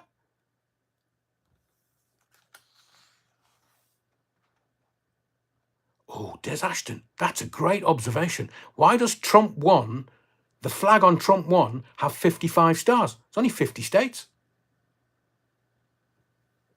But you see, the very powerful people where money doesn't matter. It doesn't matter. It's all about the power. For any newbies that have come to the channel this evening and or in the comments, thank you very much. But I tell my regular viewers that the rich families around the world, the first two born, first one gets the seat, the money, the pile, the everything. Look at Downton Abbey. Second one goes into the church for the power. So they have the money, they have the riches, they have the family name, the bloodline going forward. That's why they've got to knock kids out. They have to have a bloodline. And then the other one goes in and gets pegged in the Catholic Church. I mean, if you've forgotten, did you wonder where the Archbishop of Canterbury's gone? Have you wondered where the Archbishop of York's gone? They have to kill the church because the communists don't believe in religion. Henry VIII will be revolving like a spit roast in his grave, thinking that what he put in place, eventually Rome got rid of, because the deviant church clergy being found out. They tried to cover it all up. And then they got found out protecting all of those that shouldn't have been protected in the first place because they were messing with our kids. So if you look at the PSYOPs, what would they be? Terrorists. Have you noticed how everything in America is a lone gunman, is a lone terrorist, is a lone person on their own? And if you look at Germany or France, the stabbings and the car killings, it's always one person. And then all of a sudden, you don't get to know the actual real reason behind it. I don't know whether you know of MK Ultra. Maybe we'll do a live on MK Ultra one night. But the PSYOPs will include people that are controlled.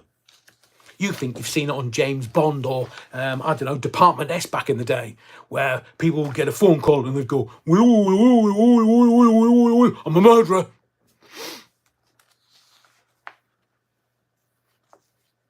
The military have many ways to do things. And if Trump really brasses off the intelligence arm's Manchurian candidate. Nice words, Rich. I think that was Biden. It's not Trump. And Obama, Manchurian candidates. Why was Biden a Manchurian candidate? Manchurian candidate is someone that works on behalf of a foreign government or entity. And Biden, 90 million from Ukraine. Backhanders. The Chinese Communist Party were controlling him via his son Hunter. Oh, I can't wait till Trump gets in. Will he go for them? There's going to be blood and snot all up the walls in America once Trump gets in, because they've said they're going to release the Epstein list. We'll wait. I'm not sure. He's going to say whether aliens are aliens and they're here.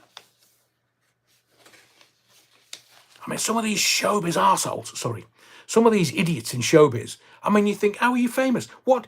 Made in Chelsea or Love Island? In the words of the great Chinese philosopher, how many cocks did they have to suck to get on those programs? Oh, talent? Really? My hairy backside. I've pooped more talent than those people. I mean, back in the day, it would have been somebody who could sing or dance or do everything, play instruments. And it will be people who, like, I don't know. I'll just take one example. Brucey Baby. Bruce Forsyth was one of the best game show hosts ever. Had it for 50 years and then loved doing Strictly. And the minute he's left Strictly, the BBC, Worgarati, get hold of it. And now it's barely got a couple of seasons left. But I'll say again, 2025, last year, 2024, I told you what was going to happen. I said to you that 2024 will be 2023 on steroids. 2024. Who said Brucey bonus? Johnny Ray, you're wrong, and I think that's what his wife got. So 2025 is not 2024 on steroids. 2025 is going to be a year like you've never experienced before. And remember, the Americans had JFK assassinated. Then they had RFK assassinated. Then they had Martin Luther King assassinated. And nobody was asking questions because the Americans are as dumb as shit. Until the Great White Orange Hope comes along. So the BBC Wokerati, I've said before in this live, the BBC needs to go commercial. It's already half commercial because they got the commercial arm. They need to stop all this frippery of local broadcasting. Nobody's listening. Nobody. It's just wasting money. But they're the propaganda arm of the government. So they need the world service, because that extols the propaganda. If you look at what happened outside of one of the Trump towers in the Elon Musk Tesla car, people are asking questions because it doesn't look straightforward. But car blew up. There's other things. So Trump knows, the EV pickup truck. Trump knows that somebody is going to try and take him out. And I do wish Donald Trump a long life. He's an 81-year-old boy now. 81-year-old running the most powerful country, second to China and Russia, that's third, in the world. 36 trillion in debt. How are they going to get out of that debt? My view, and I'm not a financial advisor by any stretch of the imagination, and I am not telling you to risk anything that you have now, because the government eventually will take it off you anyway. Crypto. Because what's going on with cryptocurrency is that in one fell swoop, Trump's going to be and have America as the crypto capital of the world. And they will wipe 36 trillion in debt. Now, the game for the politicians is this, and it's happening in this country. They can say to you, we're going to do this and we're going to do that and we're going to do the other, but Rachel from accounts saying there's a 22 billion black hole when there's not a 22 billion black hole, because they're paying Africa for climate change 11 point odd billion pounds a year. So for 5 years, that's 55 billion pounds they're spunking in Africa. Oh, and well, it comes back into whose trouser pocket? Because we know that politics is corrupt. Power corrupts. Absolute power corrupts absolutely. Rwanda. How much did we spunk on Rwanda? And they just... And it's your money when you take your pay packet, or if you're a pensioner and you get your pension, they're like, oh, bastards, they're taxing me pension now. You're not allowed to be comfortable. This year, 2025, there will be a tax on American soil. And what I was going to tell you, have you seen Black Mirror? There's going to be a new series of Black Mirror in 2025. Can't wait. But one of the episodes in the last series was all about those robotic dogs. And nothing stops the robotic dogs. That's funny. Who said that? Alan Liddell. I saw Trump coming out of cash converters in Middlesbrough. He's weighed in his missus's gold. There's never been, I mean, you can talk about stuff around 9/11. There's been some, but nothing of any major concern. I mean, there is, where is it? It's on one of the streaming services. There's this new Lockerbie documentary. Is it 3-parter? There's a Lockerbie documentary or film that I want to see because I know someone who was there. I know someone who had to pick the bodies up at Lockerbie. And I've been up to Lockerbie and around that area. There's a beautiful Buddhist temple called Sammy Ling's, not far from Lockerbie. And I've been there a few times and stayed on site. So America has never had, you've got Pearl Harbor, but we know what went on behind Pearl Harbor. Oh, it's on Sky TV. Thank you, moderator. Yeah, we'll have a look at that. Seemingly, it's very good. I've had people watch it say to me, you need to watch it. But Americans don't like it when they have terrorist attacks on their own soil. And because they don't want Trump to be a president that is revered for the next 1,000 years, they're going to make it as difficult as possible for him to operate. And that's why he's got to clear New York of all the brown stuff. So there's going to be a tax on American soil. And the biggie will be another Black Swan event. And this time, they mean it. They won't fail. Talking about the pension there for a second. Today, literally half an hour before I came on air, the state pension age could be raised to 68 soon. Now, they said, oh, we're going to... The governments have known for a long time that there's this amorphous mass, this blob of people, that when we get to be pensioners, and I'm still a few years away from it, you tart, they can't afford it. So what they're going to do is, it looks like, and remember, they leak it first so that when they come to do it, it's not a shock and you make it more acceptable.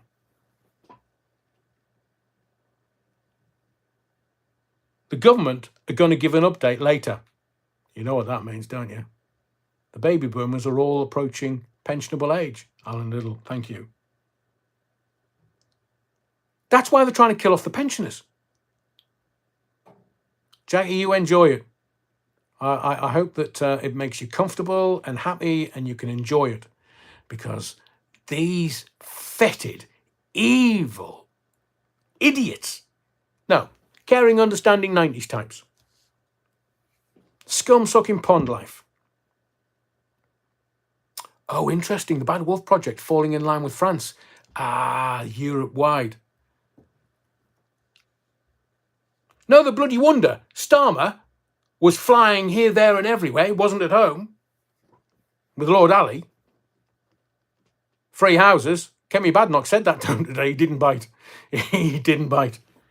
So they're looking to raise the pensionable age to 68 soon. They're going to give an update later this year where can't afford it. There's a 22 billion black hole. We've already killed off 4,000 pensioners. What do we care? We're going to raise the pensionable age, so you're going to have to work for a few more years.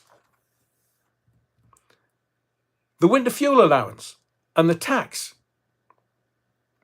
They're killing off the pensioners. And what did the pensioners deserve to do this?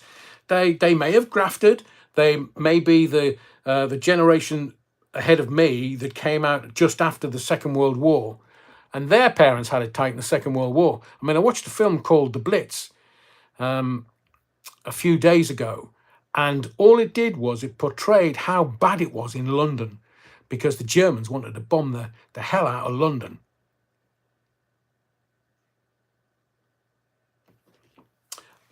Somebody's just said, Ray Norton, you're absolutely nailing it tonight. They've got more hotels to pay for. I said to you on the live on Sunday, who is making the money from having economic migrants come into this country and put up in hotels? The hotels can't believe their luck. They are making shit tons of money from the government. So who's made these decisions? And who's making the money? Do any MPs have shares in any of the companies that's providing the hotels for the economic migrants? The country's full of parasites, whether they're political or anything other. Angelic Inspirations, thank you very much. So I kind of, like today, when I first came on air, the pensioners are getting it tight. They're not getting the winter fuel allowance, and it's freezing. I mean, I'm a grown-ass man, and I'm from Sunderland, so I don't feel the cold. But, past couple of days, I've had thermals on, I've had my skiing thermals on, I've had 4 or 5 layers on, and it's like, is this what old age is? I can't believe what the pensioners... I'm a professional communicator, seemingly, and sometimes words don't come easily. I can't elucidate what's going on with the pensioners. I can't elucidate what's going on with the kids, and they're just squeezing everybody in the middle. Everybody wants to be middle class, but they're killing off the pensioners so that they can have and if nobody's got a will or if nobody's got any family, the houses go to the state. Money grabbing bastards. It's been very cold, Stephen, I agree. And this is when Labour did this paper and Labour said 4,000 deaths, collateral damage. I mean, how evil do you have to be to not care about another human being, let alone one of them? I mean, I know Blair sent us to war over some BS. So that's why he's evil. He sent our soldiers.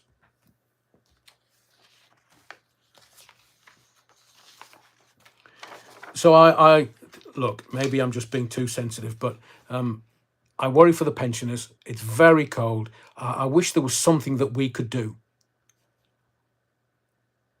Yeah, Starmer hates the British. And if you go across to X, I've been posting quite a lot today.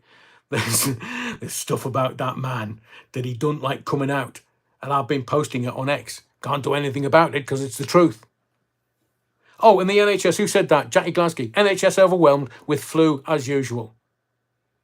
It's propaganda. They can't believe it. I mean, look at when we had lockdowns. There was no flu. None. No flu. And all of a sudden it gets cold. And the government's like, oh, the NHS is overwhelmed. Had a wee and shite. And that's me moderating my language. Flu's flu. I've had man flu more times than I care to remember. I go to bed and I sleep it off, like me hangovers. The NHS is overwhelmed every year, but they still have time in lockdown to make their dancing videos for TikTok. Slackers.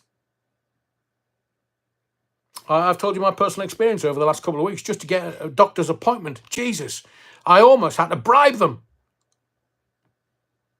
Ray Norton says, look at all the cloud seeding weather. I agree. look, over Christmas, I don't know whether you paid any attention or whether you were, enjoying the libations over Christmas, but it was like this grey, hanging grey stuff. And then it got to sort of the weekend after Christmas. And all of a sudden we had blue sky. And I thought, where the bloody hell did that come from? Blue sky? Normally, you get up, and I walk to my local paper shop, and I walk there every morning just to kind of get out the house and get some vitamin D and get my eyes open to the world. And every morning, I see the chemtrails. See them every morning. And then by 9, 10 o'clock, it's grey again. No such thing as sun. Bill Gates, 2-tier Kia, are vying for the most evil men on planet Earth. Obama's quite close because, Biden's just keeps shitting his pants. Bit foggy around the world, I agree. An ex-neighbour of mine, NHS nurse, still off sick 27 months later for frozen shoulder. Holy Jesus, man. They're at it.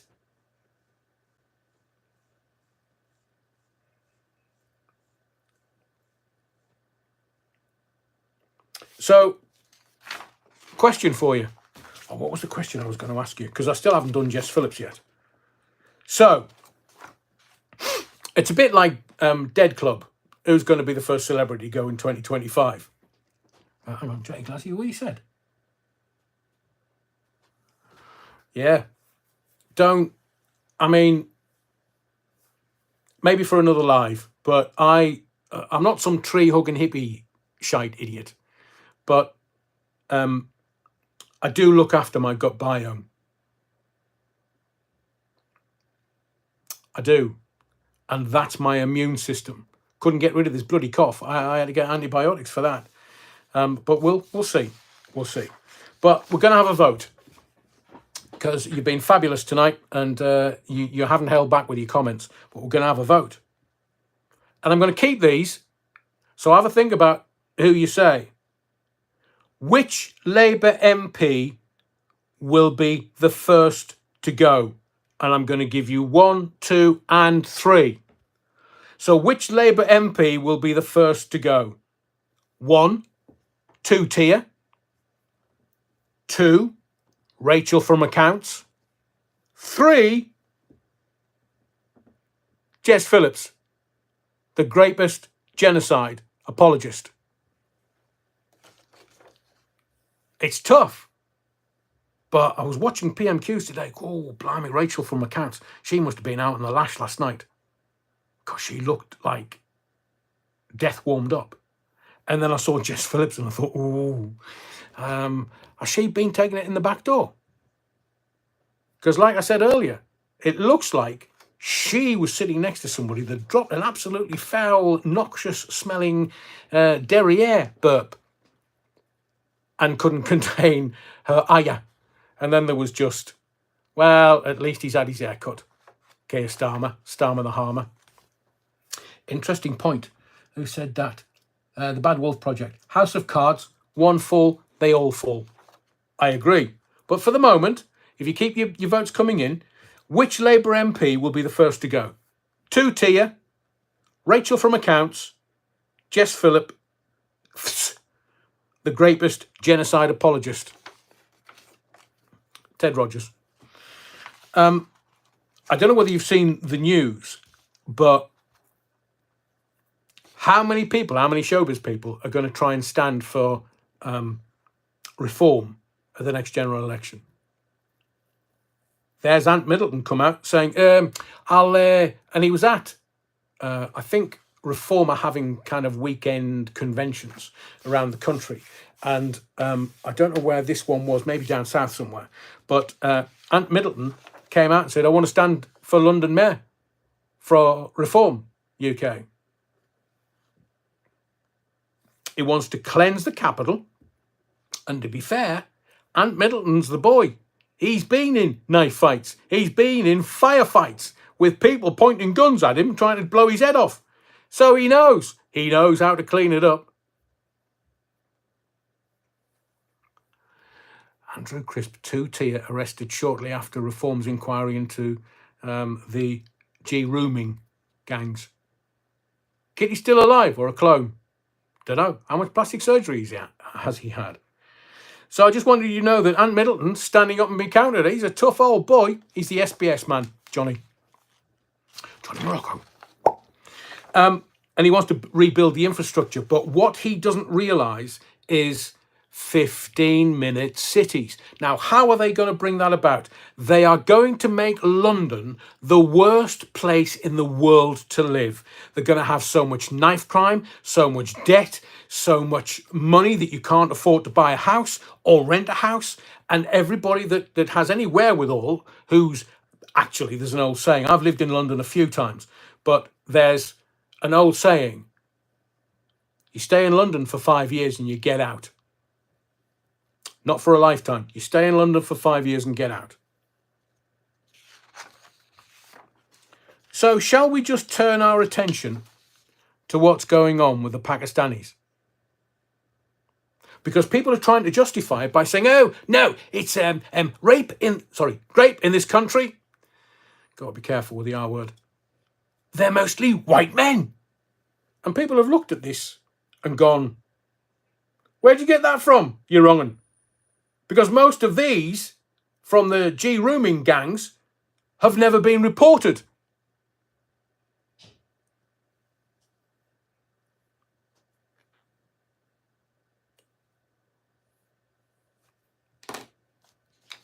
It doesn't matter about the data. I will tell you this. This is human beings. These are human victims. And Jess Phillips, I mean, how narcissistic do you have to be to make this subject matter about you? Jess Phillips. She's kind of saying, oh, well, you know, the Met Police, I've written this down somewhere, the Met Police have said to her, don't go out on your own. Not, will protect the young girls of 11 and 13. And the guy I heard talking about his daughter, 13-year-old. She was G-roomed. I mean, some of the transcripts I've read, it's kind of, the emotion that it promulgates is a mixture of sadness and anger. And some of it is just foul. Foul. An 11-year-old.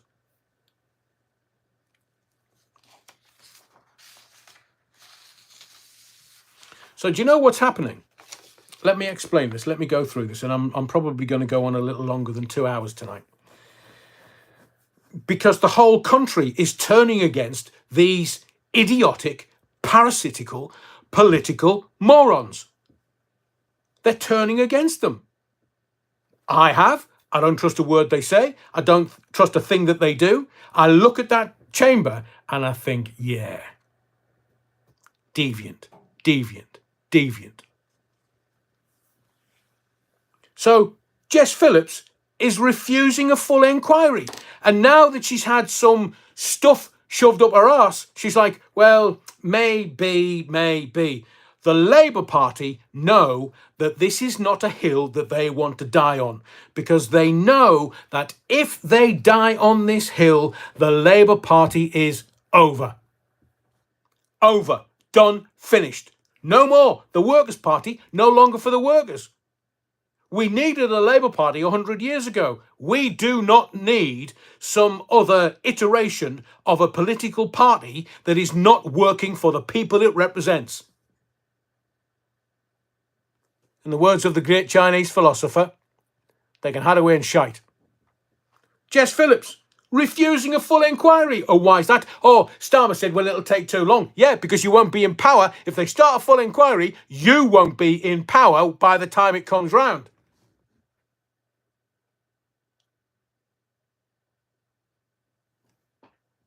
Tories lose vote on grooming gangs inquiry as Starmer hints at a U-turn. How does he make a U-turn? He doesn't know, but give him a pair of wellies and he'll make its eyes water. So the Labour MPs have been whipping against the amendment to the Children's Safety Bill. That's what the whole debate was around. And honestly, I was losing the will to live today. Starmer at PMQs, then this debate. The other day he was standing there saying, oh, yes, well, we're going to do the NHS, we're going to do this for the NHS, and we're going to do that for the NHS. And then he did the presser afterwards, and all the journalists were talking about Elon Musk. How can some barrister who used to be the director of public prosecution, so he's got the power, he's got the chops, he's got the knowledge, against the richest man in the world?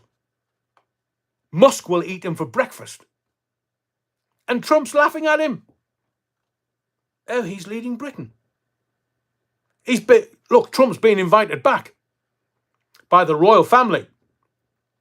Can you imagine meeting cockeyed Starmer? Trump's like 7 foot tall. He'd be looking down your shoes going, is that you, Keir?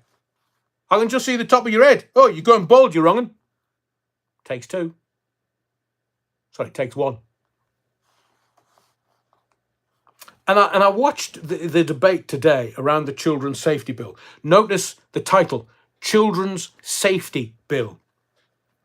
And it was all in the language. You can tell they're professional politicians because their language is very precise. And I say to you right here, right now, the parasitical classes are all culpable.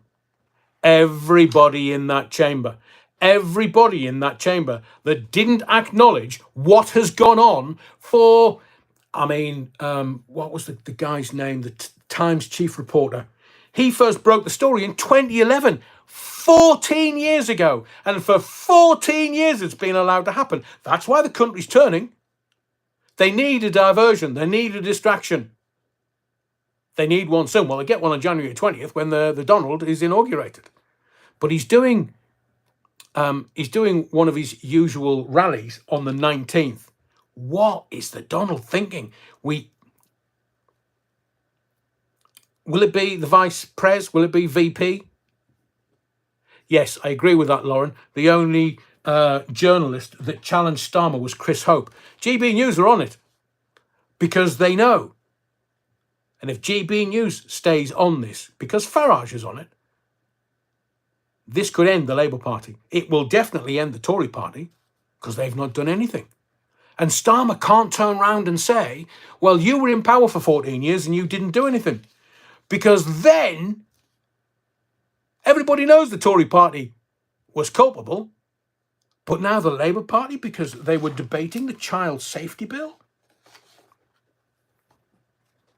And Jess Phillips coming out against Elon Musk. It would be like battering a baby seal, clubbing a baby seal to death.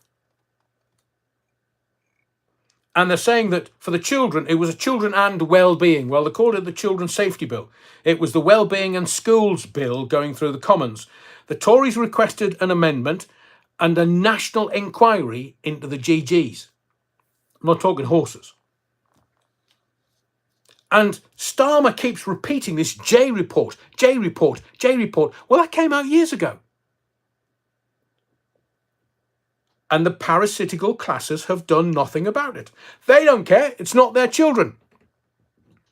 They've allowed these people to break the law.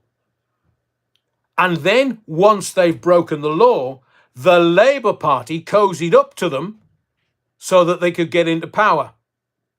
I mean, how corrupt is that?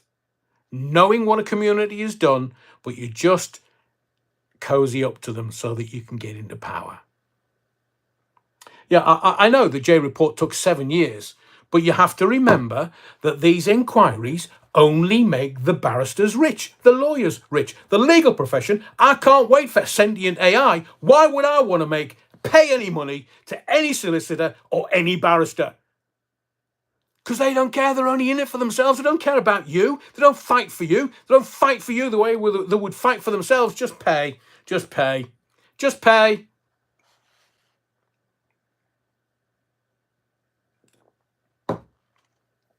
So what they're talking about was this J report. It was published. Nobody's done anything. There were 20 recommendations and nobody has done anything. Apart from Sir Keir Starmer, who shit himself because he realises that it's now action, he's got to do something. And some of the debate in the chamber today was, we need to do something within the next year. It's taken you 14 years to get to this point. It was in the Times newspaper. Was it Andrew Faulkner? Maybe I've got a note it somewhere. But the chief reporter at the Times broke the story 2011. And they've done nothing in 14 years. Even the J report took 7 years. They still did nothing. And Starmer's backside, not a first, is putting like a rabbit's nose. 50p sixpence, 50p sixpence. Am I going to lose my prime ministerialship? Look, we don't want the Labour Party in. The videos that I'm going to upload to this channel in the morning, 3 of them, I made predictions. And I was not wrong. That's it. Andrew Norfolk. Thank you, moderator. Andy Norfolk, the Times reporter, chief Times reporter, broke the story 2011. And nobody done anything because we didn't have X then. We didn't have, I've said to you a few times, they got rid of the phone-ins, the late night phone-ins around the country. Of which some of mine I was very proud. I know lots of the lads that did the late night phone-in, but they got rid of them. Oh, just play music. Just play music. Because they didn't want a vehicle or an avenue for you to go round for free speech. They want to control everything. So now that we have the internet, they want to control everything. Everything. The thought police, jailing people for a meme, makes everybody nervous.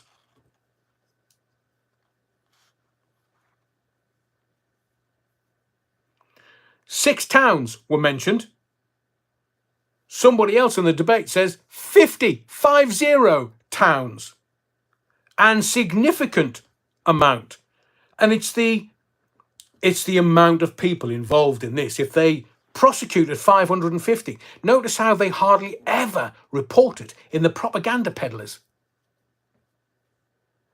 Vix Tex, Art Bell, The Legend of Late Night Call-ins. Is that video or is it a book, Vix Tex? Please let me know. Cost you a fortune from America. I should write me home. Now, Jess Phillips took 4 months to respond to a letter from Oldham Council. And she has yet to speak to a single victim in Oldham. But she's kicking off about Musk laughing at her, mousing her, playing with her, toying with her, because he knows what she is. I've told you, the CIA know everything around the world, every country, they know everything. So these political arseholes in this country, the parasitic class, they will know what they're up to, whether they're Arthur or Martha or doing this or doing that, whether they're doing recreational gear or whether they're being deviant, they will know everything. So Trump can look at them and wet himself laughing.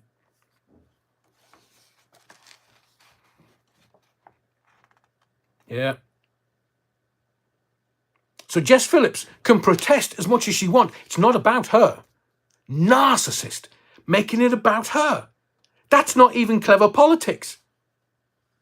Oh, he's being a bad man to me. I'm really upset. And the Met have said that I can't leave the house on my own. Which house is that, Jess? How many you got? It seems that Labour have quite a few per individual. What we are talking about is G-rooming, grape, abuse, and torture. They're forgetting all this. So the language is softer so that it's more palatable. It's not more palatable. It's unacceptable, against the law. And the police forces, I've posted a video to X today because I can't put it on here. Chief Constable of South Yorkshire.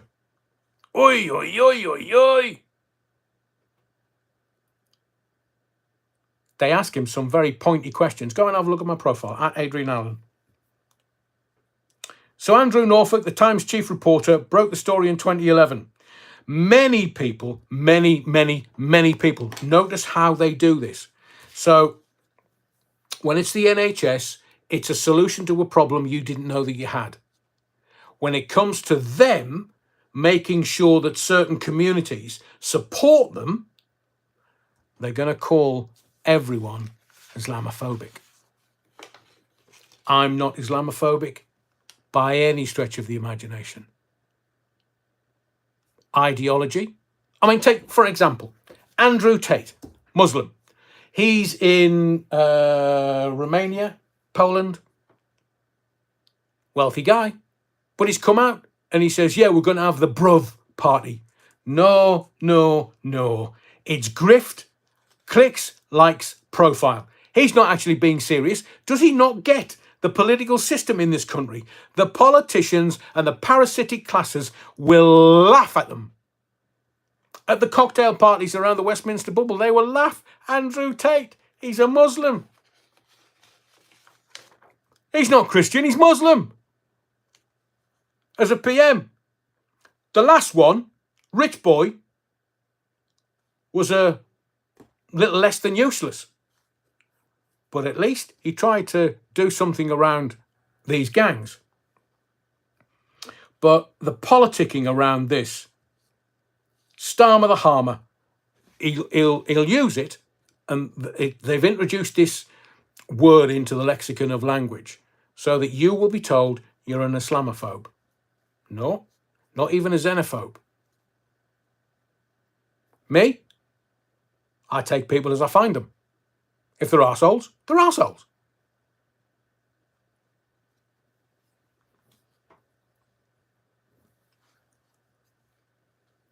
So Starmer the Harmer, in my view, and I'm allowed to have an opinion, he's evil.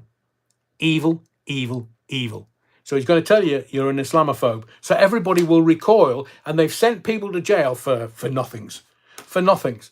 But if they start telling you you're an Islamophobe, all of a sudden it rears fear in you because you think, oh, I don't want to go to jail. Don't want to go to jail. But Sir Keir Starmer is the most hated Prime Minister ever in the history of this country. And we've been a sceptile back to Athelstan in the 900s. My line, through my mother, goes back to the 700s. Traced it back to the Vikings and Rollo. I mean, it was a professional that did it. It wasn't me. Starmer's going to blame the far right. Anybody that's not kowtowing to what Labour want, you're far right. I'm not. I'm not far wrong. It's all politicking. He says he likes the cut and thrust of politics. No, you love the power, body lad. You love the power. Andrew Crisp says, I live in Normanton. It's a whole... No, Normanton. No, I know quite well. So this is the Labour voting heartland, as I explained a little earlier, whether it's Rotherham or Oldham. Too many of the working class have evolved into Conservatives. So they've got to bring all these voters as economic migrants into our country, because what they want is that once they get the economic migrants in, as Biden did in America, but Trump got wise to what he was doing. He wanted all these people in the country, millions of them, so that they could vote for him or Camel Toe and get her into power. Because the Democrats wanted the first ever female president. Look at Hillary Clinton. If you've never seen the film, go search out the film Clinton's Cash. So this amendment, the Speaker, Lindsay Hoyle, I've been into his little pied-à-terre in the House of Commons. The Speaker decides if he selects this amendment or not. Well, the vote was 364 to 111. Have you noticed, though, that Labour doesn't call the Conservatives far right? Why is that? Conservatism has always been far right. I mean, Le Pen, 90-odd-year-old in France, carked it yesterday. They labelled him as far right. Anybody that doesn't stick with the narrative that the Labour Party are promulgating in the propaganda peddlers and the BBC and anybody else that wants to listen, you're far right, except the Tory party. Don't call them far right, they just call them Tories, Conservatives. But conservatism was hang 'em and flog 'em. Far right.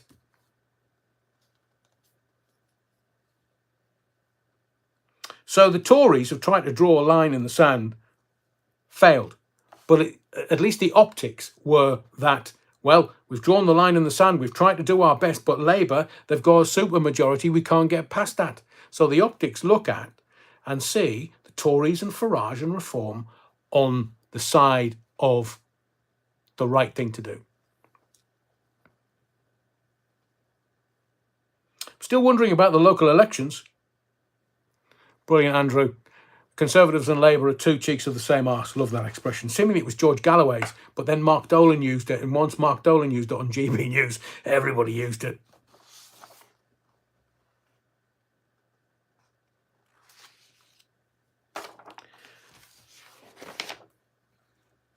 So Jess Phillips, let's just concentrate on her for a moment.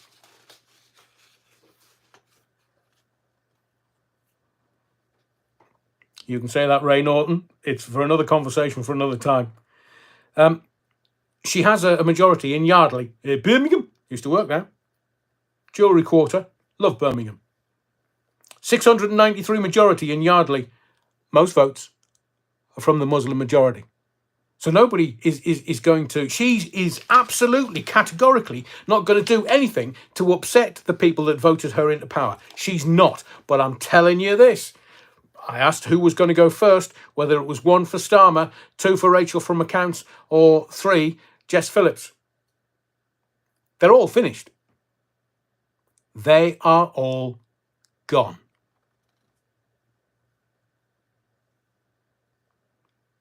Now, when you say to Jess Phillips, oh, you're obviously just doing it and kowtowing to your electorate, she says, oh, that's absolute rubbish.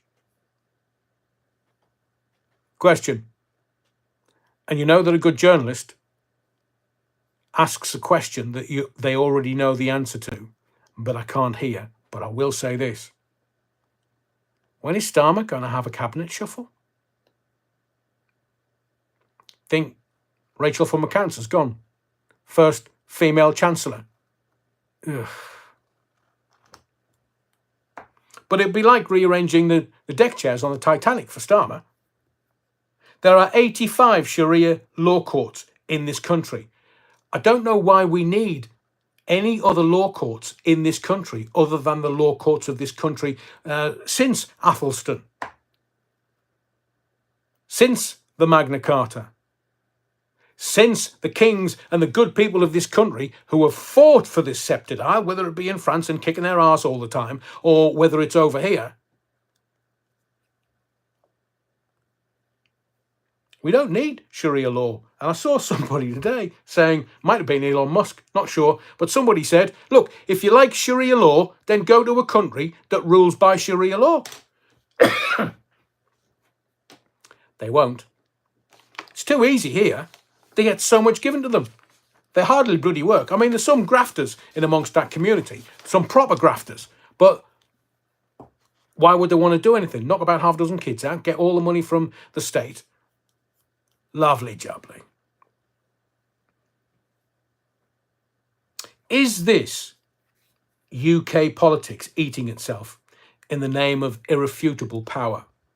Are they going to continue to do this? And are they going to continue to make laws that we have to abide by, but certain communities don't because they've already got their Sharia law courts?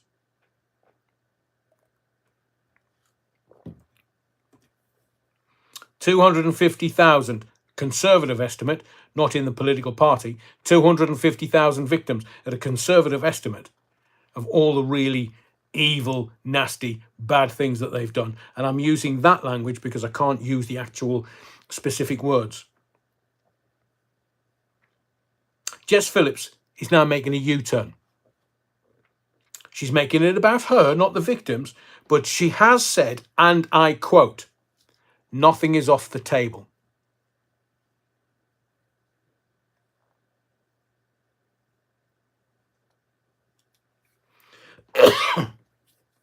She's desperately trying to keep her job. Desperately. She wants the power. Ministerial wage, of course, 100 and odd grand a year. I mean, the average MP gets 91 grand, but they also get money for their staff within their office. They also get loads of expenses, and they get 2 houses, and they get you to pay for their heating allowance in both houses. Cuban Pete, bend over the table. I think you'll find that was Liz Truss. Oh, sorry, did I say that out loud? Jess Phillips, and I'm quoting directly here from her a couple of hours ago, nothing is off the table. So they've seen that the politicking and the Labour Party will be using focus groups.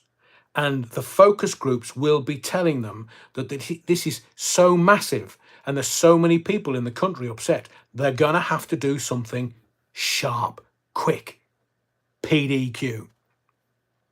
So Jess Phillips says, and I'm quoting, if the victims come forward to me in this victims panel and say, actually, we think there needs to be a national inquiry into this, I'll listen to them. But this is me saying this now, not quoting Jess Phillips, and do absolutely bugger all about it. I'll give this to you again, and I'm quoting. And if the victims come forward to me in this victims panel and they say, actually, we think there needs to be a national inquiry into this, I'll listen to them. Notice the language. She's going to do bugger all about it. Until Tuti Akia, Starmer the Harmer, thinks that he could lose his position as Prime Minister, he'll get rid of her. They're not friends. They're politicians. They don't care. There's no empathy, no compassion amongst any of them. I've told you before, the legal profession, they don't even like each other. So a barrister, he's not going to like any single one member of his party. I mean, he was mates with Jeremy Corbyn and then knifed him in the back. That's politics.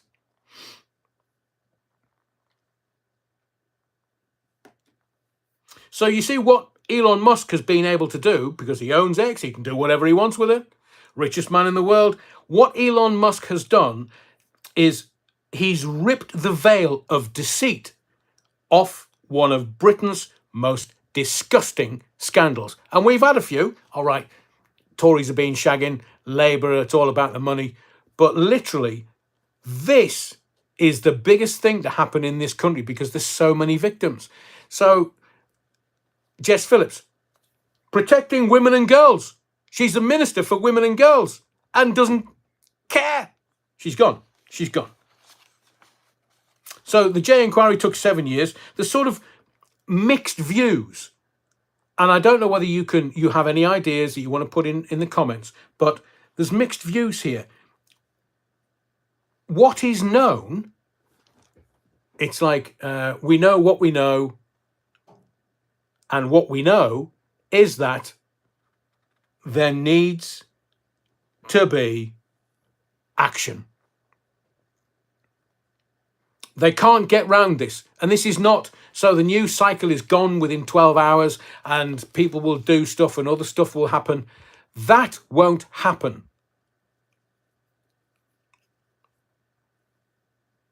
Because people that they represent want action. They want something doing. It's a guesstimate, but I would suggest that most of the country wants something doing about this. Child Protection Bill. They weren't allowed an amendment. In Rotherham alone, 1,400 victims. And what did the police do? Nix. Nada. Nout. Bugger all. Swept it under the carpet. So the Chief Constable has to be sacked. Whether it was on his watch or not, he's the Chief Constable. Sack him. 1,400 victims. There are thousands more. No one's joined the dots. It's certainly still going on. Look at the Telford victims. Our leaders should be holding people accountable. And if there was an inquiry, people would have to give evidence under oath, because you can be jailed for telling lies. That's why none of the politicians like inquiries.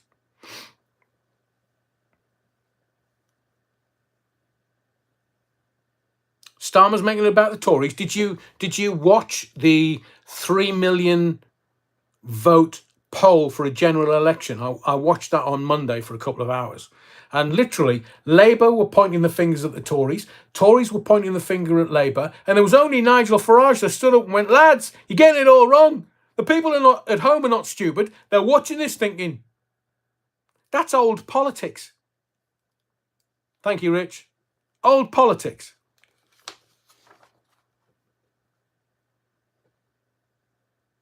As I say, they make it, look, this is old politics, where Starmer, it's all he knows. It's all the other politicians know. Point the finger and say, in 14 years, you didn't do anything. Well, look, mate, we had enough of the Tories. We got rid of them. We want you to do something now. Not fly around the world meeting your mates. No. And don't think you're going to Davos either.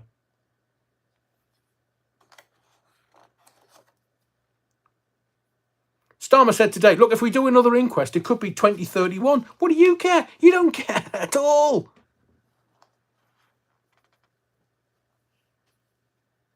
Badenoch used these two words today, and it was very brave of her. She said, there's been a cover-up.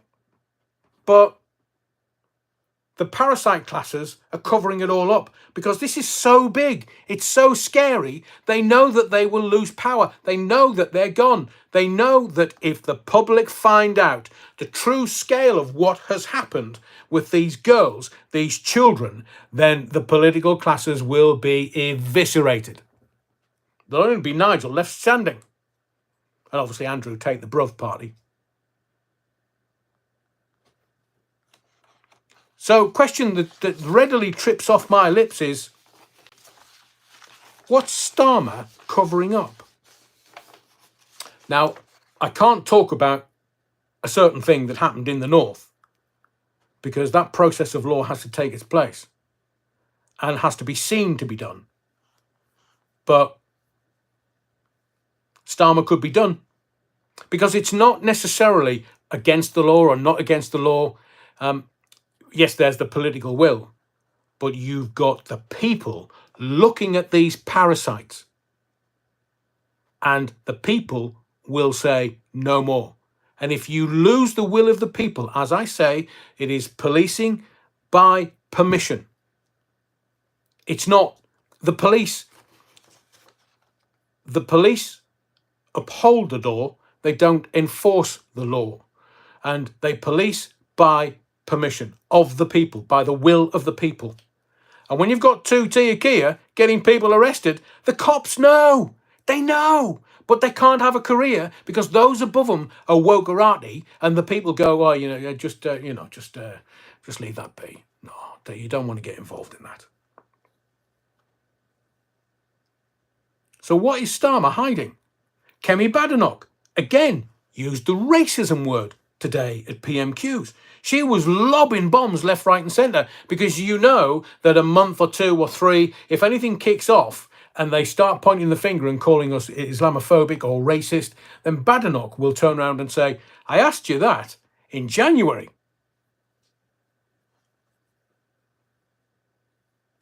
Who was the Labour MP for Rotherham?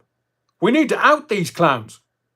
So the MP for Oldham, the MP for Rotherham, as I say, back in the day when I was a member of the Labour Party, I was only young, teenager into my 20s.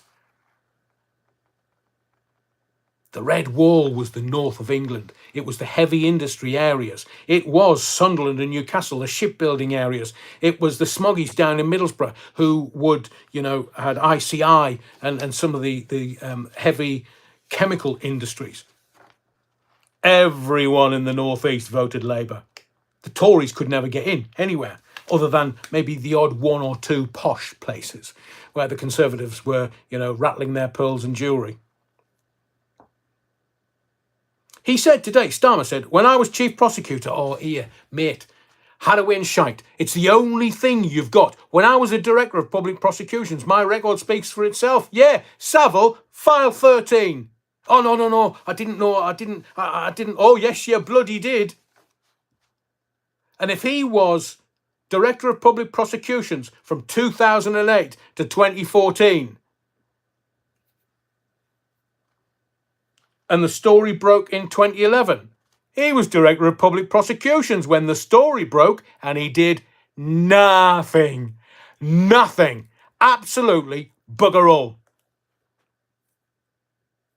Now, this Jess Phillips, as I say, Scotland Yard has increased Jess Phillips' security, and I've told her, don't go out on your own. Mind you, with a face like that, probably scare the kids. Elon Musk called her grape genocide apologist. And then she's like, no. Elon Musk can't call me that. He can't call me that. And then we find there's always a tweet. She accused George Galloway, and I quote her tweet. It says, today, I saw George Galloway on the beach. I told him he was a grape apologist. Another thing ticked off my bucket list. Oh. And the people hate it because they go looking and they find it. If there's any chink in any of the politicians' armours, the voters find it. Now, all the Labour MPs of all persuasions are willing to give it, but they can't take it back. So they stand there going, yeah. And I get the politics is the entertainment arm of the military-industrial complex. That's how they make millions whilst they're in power. And they do. They're all grifting. 87% of those watching have hit the likes. Thank you. So let me be clear. Jess Phillips is not the victim here. The children that are involved are the victims. Over 250,000 of them. There are parents up and down this land. At least 6 cities, possibly 50. There are parents that I wouldn't want to be in their position. Can you imagine your daughter telling you, an 11-year-old? Who said that? Galloway said Labour no longer represents the working class. They don't.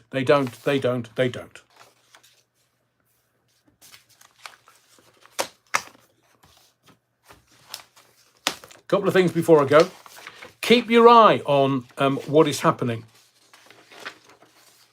Because be part of the political process. I know that it's dull and boring. That's why they make it dull and boring, so you won't be engaged by it. But I know a lot of people that watch this channel are intelligent, erudite, and know the game. That's why you come to this channel.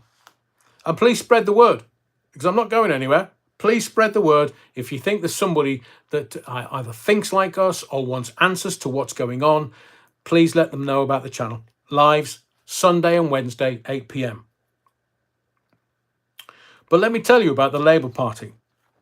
In opposition, Labour had an eagle eye for the Tories' reliance on rich friends to enhance their lifestyles. So now you know where Starmer got it from. This attitude appears to have deserted them in office. Obviously, they've got no sense of humour. The left, they could never tell a joke to save their life. They have no character or personality. In fact, they use their personality as contraception. The latest senior Labour figure to get caught out, and I hope you've heard about this, is Treasury Minister Tulip Siddiq. Now, who's Tulip? She is reported to have lived in at least 2 properties given to her, obviously by rich people. She's the Minister for Corruption. So she's lived in 2 properties given to her family by allies of her aunt, Sheikh Hasina, who ran an autocratic regime in Bangladesh, until she was ousted and exiled last summer, leaving a trail of, and I quote, embezzlement and human rights abuses. This is the aunt of Treasury Minister, Corruption Minister, Tulip Siddiq. It, I would say, typical of Labour's naivety and incompetence that such dodgy connections don't raise alarm bells when vetting a minister whose job is literally rooting out financial misdoings. It's another one gone. We can talk about the wildfires if you wish. I might leave it for Sunday because LA's in a real serious place. But the wildfires ripping through Southern California have forced more than 30,000 people to evacuate their homes. Los Angeles has declared a state of emergency as extreme winds have fanned the flames across more than 3,000 acres, including the affluent Pacific Palisades, where residents include Reese Witherspoon, Tom Hanks, Steven Spielberg. Oh, Hollywood's getting it. Bend over. Oh, hang on, you might like that. And have you not found it incredible that Trump gets elected and Facebook, Meta, Facebook banned him from the platform? And yet, there is that one thing, just one little aside. Whatever happened to Zuckerberg taking on Musk in a fight in the octagon? Remember that? It was everywhere. They were both saying, I'll fight him anywhere. I'll find a car park for you, lads. But Meta, you can't make this up, is now abandoning the use of independent fact checkers on Facebook and Instagram. Mark Zuckerberg says third-party moderators are too politically biased, and that it's time to get back to free expression. So he's taking the X model and applying it to Facebook. So users will be able to comment on the accuracy of posts using X-style community notes. And I have an admission. I'm one of those that checks the community notes on X. Tell it like it is. So I'm just trying to work out here. Zuckerberg, who wanted you without any free speech, and I know loads of my friends, I don't post on that, I just go on there for gardening stuff. The algorithm is always biased, says the English bottle cap. But remember during lockdown and all the weirdness that was going on between 2020 and 2023?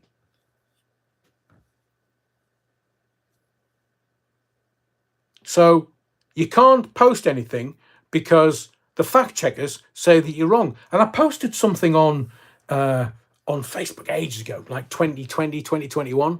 And I got this, right, it's banned. You can't post that. And I was thinking, that was common sense.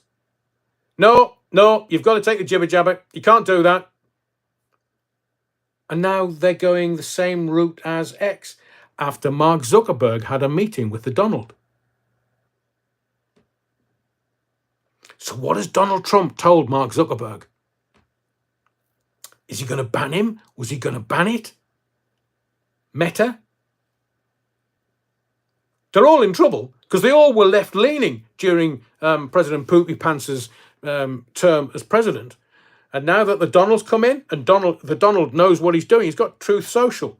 He knows what he's doing. And they can't buy him off.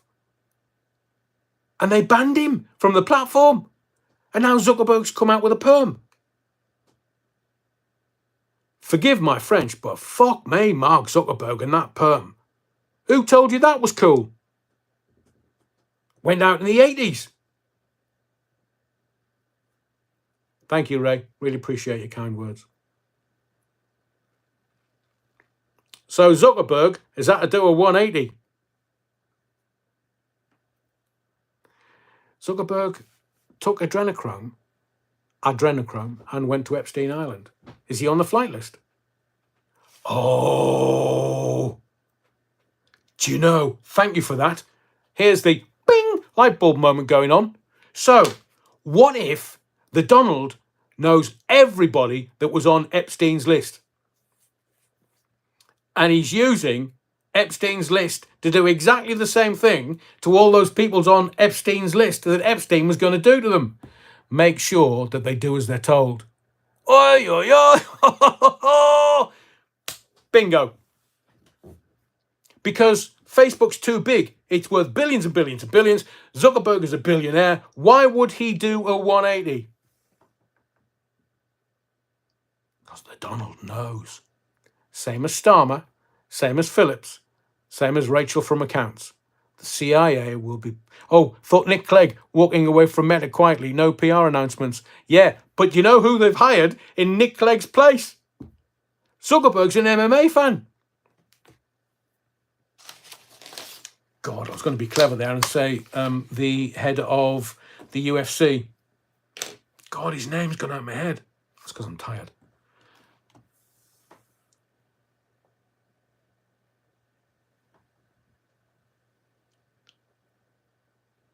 Dana White, thank you.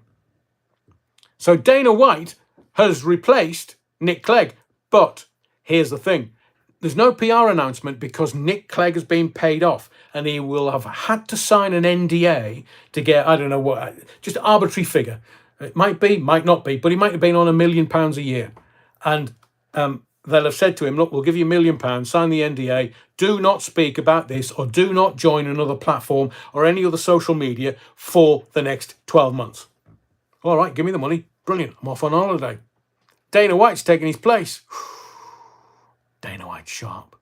But Zuckerberg's a Dana White fanboy. Who knows what's going on in the mind of these billionaires? But Dana White going to Facebook, yeah, baby, let's have some UFC, MMA, and get Zuckerberg with Musk fighting in the octagon. Because that's what they said they were going to do. But they forgot about that. Who's that? English bottle cap. Nick Clegg wouldn't tell the truth after all the lies he's buried. We'll go back to the very beginning. The politicos, the parasitic class, they're panicking because they know they're losing power. They don't know what to do. They only know what they've always done. And it was the Henry Ford, do what you've always done, you'll get the results that you've always got. Something like that. So the parasites just point the fingers at the Tories, the opposition. Not opposing much, are they? So thank you for your likes this evening. Thank you for your likes, subscriptions. Please make sure, check your subscription and make sure that you're subscribed to the channel because there's 3 videos coming in the morning that I know you're going to like. And, you know, if you have anyone that you want to you want to tell, you want to watch that Adrian Allen or you want to watch Theatre of the Mind because he tells you months before anything happens, I've got the proof coming in the morning. I've got 3 videos where I have said things months and months and months before they happen. Like I say, Jesus, I wish I was psychic. I'd win the bloody lottery every weekend. Stab in the dark. So thank you for being here. Please make sure that you leave the body of the Kirk in a fine and dandy way that you found it. Hope you've enjoyed tonight. I did a lot of research over the last 3 days for you. Hopefully see you Sunday at 8. And whatever you do, don't forget the Battenberg.